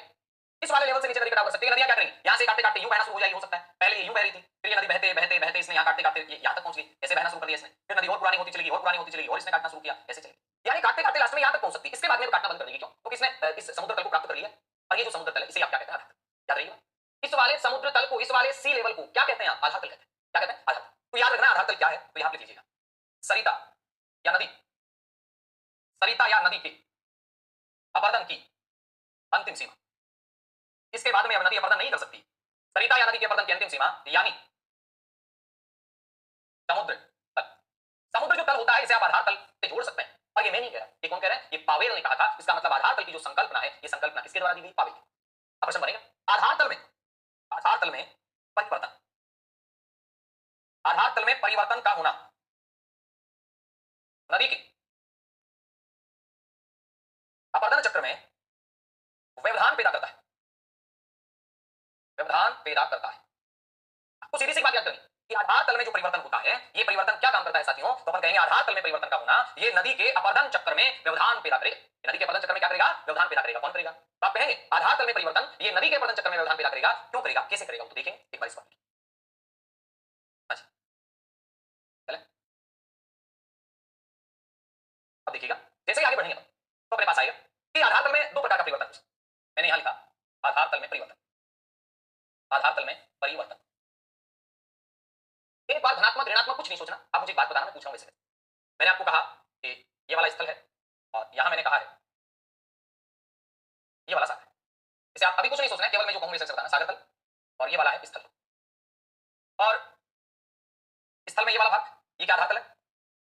आधार तल। इधर बह रही नदी, ध्यान से देखना मैं क्या कर रहा हूं, ये बह रही नदी, समझिए ये क्या है? सागर तल। सागर तल के लेवल में आधार तल है पूरा का पूरा। अब ये नदी एक्स वाई जेड कोई भी, ये नदी क्या काम कर सकती है सर? ये नदी अपरदन करेगी। अपरदन करेगी तो सर इसको क्या करना पड़ेगा? इस वाली हाइट को काटना पड़ेगा। अरे बोलो काटना पड़ेगा कि नहीं काटना पड़ेगा? इस वाली हाइट को सर काटना पड़ेगा, इसको काटना पड़ेगा क्या? बिल्कुल काटना पड़ेगा, ऐसे ऐसे बना देगा। यानी इस वाली हाइट को इसको काटना पड़ेगा, काटना पड़ेगा, काटना पड़ेगा, तब जाके ये क्या करेगी? तब जाके ये क्या करेगी? मान लीजिएगा कि इसको काटने में इसको 20 दिन लग गए। कितने दिन लगे? 20 वर्ष मान लो। मैं एक साधारण उदाहरण से समझा रहा हूं कि आपके मत्थे में बैठ जाए। ये क्योंकि उल्टा है और प्रश्न यहां से आएगा, पक्का आ सकता है। अब नदी के पदार्थ में इसला करना पड़ता है, हालांकि ये पिछले लेवल वाले पढ़ लो चाहे मौलिक संकल्पना में, चाहे इसको यहां पढ़ लो, एक ही बात। वहां भी ज्योमोफोरोलॉजी में टॉपिक अपने ज्योमोफोरोलॉजी की या वातावरण की विज्ञान की मौलिक संकल्पना। यहां मैं कह रहा हूं कि यहां जितना टाइम लगा, मान लीजिएगा कि स्थल में उत्थान हो गया। यहां पर एक स्थिति रखी कि स्थल में क्या हो गया? उत्थान। स्थल में उत्थान हो गया इस वाले भाग में। स्थल में जब उत्थान हो गया, इस वाले भाग में उत्थान नहीं हो गया। स्थल में जब उत्थान होगा तो आप कहेंगे यहां पर उत्थान हो गया। ये जो ब्लैक लाइन है, इस ब्लैक लाइन को मैं ऊपर कर देता हूं और ये ब्लैक लाइन बढ़कर और ये यहां तक पहुंचने वाली। तो क्या नदी को पहले जितना टाइम लगेगा उतना टाइम लगेगा, फिर ज्यादा लगेगा? आप ये बताइए। क्या नदी को जितना टाइम पहले लग रहा था उतना ही टाइम लगेगा, ज्यादा लगेगा? सर ज्यादा लगेगा। ये वाला डिफरेंस और नदी को कवर करना पड़ेगा, ज्यादा लगेगा। ज्यादा कब लगा? जब स्थल में उत्थान है, स्थल में उत्थान है तब ज्यादा लगा। या मान लीजिएगा अपन यूं कह सकते हैं स्थल में उत्थान का आना, स्थल में उत्थान आया तो टाइम ज्यादा लगा। और सागर तली में मान लो अवतलन हो जाए, स्थल में उत्थान नहीं आया लेकिन सागर तली में क्या हो जाए? अवतलन हो जाए। जो सागर तली पहले यहां थी और ये अवतलित होके, और मैं इसको हटा के क्या कर देता हूं? मैं इसको हटा के नई सागर तली बना रहा हूं। ये मैंने नई सागर तली बनाई और मैंने कहा कि सागर तली का क्या हो गया या सागर तल का क्या हो गया? आप कहें अवतलन हो गया। सागर तल का अवतलन हो गया तो आधार तल भी नीचे किसके का क्या? इसके का सर। तो पहले नदी को इतना काटना पड़ रहा था, अब नदी को इतना और ज्यादा काटना पड़ेगा क्या? बिल्कुल काटना पड़ेगा। तो ये दोनों कंडीशन साथ साथ चलें, उल्टे चलें। सागर तल में अवतलन, स्थल में उत्थान, इन दोनों का एक ही परिणाम होगा। सागर तल में अवतलन, सागर तल में अवतलन हुआ, अवतलन होने का परिणाम क्या रहा? आपने कहा सर अब इस उत्थान वाली स्थिति को एक बार भूल जाना, फिर ध्यान से सुनना समझ। उत्थान वाली स्थिति को भूल जाओ, ये नॉर्मल कंडीशन है। अब यहाँ पर क्या हुआ? अब यहाँ पर सागर तली में अवतलन हुआ तो ये जो लेवल पहले यहाँ बना था ब्लैक वाला, अब मैंने रेड वाला बना दिया लेवल, रेड वाला लेवल बना दिया तो सागर तल के लेवल में आधार तल आएगा। आधार तल आ गया सर, अब क्या अपर्दन में समय ज्यादा लगेगा क्या? बिल्कुल लगेगा सर, क्योंकि इतना ज्यादा लेवल बढ़ गया है। तो सागर तल में अवतलन होता है तो अपर्दन चक्कर बढ़ता है या घटता है, या अपर्दन चक्कर में ज्यादा समय लगता है? आप कहेंगे सर सागर तल में अवतलन हो गया, अपर्दन चक्कर में ज्यादा समय लगेगा। मान लो सागर तल में अवतलन नहीं हुआ, वापस ब्रेक वाली स्थिति पे आ, ब्रेक वाली लाइन पे कैसे? लेकिन सागर तल में तो अवतलन नहीं हुआ, स्थल में क्या हो गया? उत्थान हो गया। स्थल में जब उत्थान हो जाएगा तो क्या होगा भाई साहब? आप कहेंगे सर स्थल में जब उत्थान हो जाएगा ना, तब भी अपर्दन चक्कर में समय ज्यादा लगेगा। तो दोनों स्थितियां बराबर हैं। अब इसकी उल्टी करेंगे, सागर तल में उत्थान का होना, सागर तल में किसका होना? उत्थान का होना। अब बात करेंगे स्थल में क्या होना? अवतलन का होना। वो दोनों भी एक ही परिणाम दर्शाएंगे। तो जैसे कि अपन देखते हैं इस प्रकार दर्शाएंगे दोनों एक परिणाम, अभी देखते हैं। ये वाला डायग्राम बनाने की आवश्यकता नहीं केवल समझने के लिए। अब जैसे कि सुनिएगा, मैंने कहा कि ऐसे करके ऐसे, ये यहां पर सागर है, और ये जो सागर है इसकी ये सागर तल जो है ये क्या है? ये आधार तल।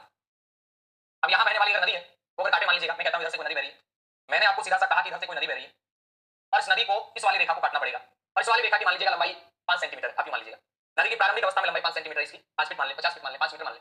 अब यहाँ पे क्या हुआ? यहाँ पे सागर तल में उत्थान हुआ। सागर तल में उत्थान की स्थिति को ये दर्शा रहा है।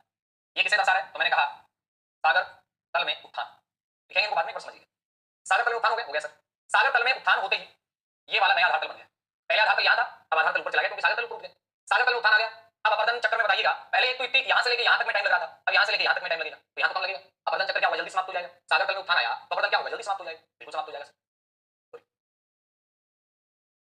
ठीक, आप याद रहेगी। सागर तल में क्या होगा? तो अपन कहेंगे उत्थान आ जाएगा, ठीक है। अब मान लीजिएगा इस वाली लाइन को आप भूल जाएगा, ब्लैक वाली लाइन को आप भूल जाएगा, और मैं यहाँ पर क्या कर रहा हूँ? ये वाली सारी स्थितियां मिटा, ये मैंने ब्लैक लाइन मिटा। अब मैंने आपसे एक बात कही कि मान लीजिएगा इस सागर तल में उत्थान की बजाय स्थल में अवतलन हो जाए। पहले स्थल यहाँ था, अब नई वाली स्थल की स्थिति मैं इससे दर्शा दूं, स्थल में अवतलन हो जाए ऐसे। तो पहले इस पूरी लाइन को काटना पड़ रहा था, अब इस लाइन को काटना पड़ेगा, तब ये अपर्दन चक्कर में टाइम क्या लगेगा? कम लगेगा। तो दोनों स्थितियां उल्टी चलेंगी एक दूसरे से। सागर तल में उत्थान होगा तो भी अपर्दन चक्कर क्या होगा? जल्दी खत्म हो जाएगा। बात करेंगे स्थल में अवतलन होगा तो अपर्दन चक्कर जल्दी खत्म हो जाएगा। सागर तल में अगर अवतलन हो रहा है तो वहां स्थल में अपने को क्या है? उभार है, तब आधार तल में परिवर्तन आते हैं, आपको याद रखना है। अब आप लिख लीजिएगा, मैं दिखाता हूं। आधार तल में परिवर्तन, और परिवर्तन में पहले लिखिएगा स्थल, सॉरी धनात्मक परिवर्तन। कौन सा परिवर्तन? धनात्मक, धनात्मक परिवर्तन। अब धनात्मक परिवर्तन का मतलब आप क्या समझेंगे? आधार तल में धनात्मक परिवर्तन से आशय है ऐसा। धनात्मक परिवर्तन का मतलब सीधा समझना कि सागर जो तली है उसमें क्या आ जाएगा? उत्थान हो जाएगा। धनात्मक परिवर्तन, सागर तली में उत्थान, सागर तल में, सागर तल में उत्थान, उत्थान होगा तो आधार तल भी बदलेगा, है ना?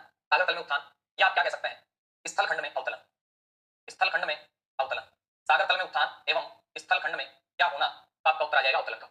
सागर तल में तो क्या आ गया? उत्थान आ गया, स्थल खंड में क्या आ गया? अवतलन आ गया। और जब ये वाली स्थिति बन जाती है, इस वाली स्थिति में क्या होता है? नोट लगा के लिख लेना, अपर्दन चक्र, अपर्दन चक्र शीघ्र समाप्त, इसीलिए तो इसे धनात्मक कहते हैं। अपर्दन चक्र जल्दी खत्म हो जाएगा, एक काम आप 6 महीने में करते हैं वो काम 3 महीने में कर ले मान लो, है ना? तो आपके लिए तो धनात्मक है, तो ये अपर्दन चक्र शीघ्र समाप्त हो जाता है, आपको याद है। इसके बाद आप लिखिएगा ऋणात्मक परिवर्तन। आधार तल में ऋणात्मक परिवर्तन, और ऋणात्मक परिवर्तन में आप लिखिएगा सागर तल में अवतलन। सागर तल में तो क्या होना? अवतलन होगा, और साथ ही में आपको रखना है सागर तल में अवतलन होगा तो स्थल खंड में आपको क्या है? इसे उल्टा कर देना है, स्थल खंड में उभार। उसके बाद लिखिएगा अपर्दन चक्र में, अपर्दन चक्र में अधिक समय लगता है।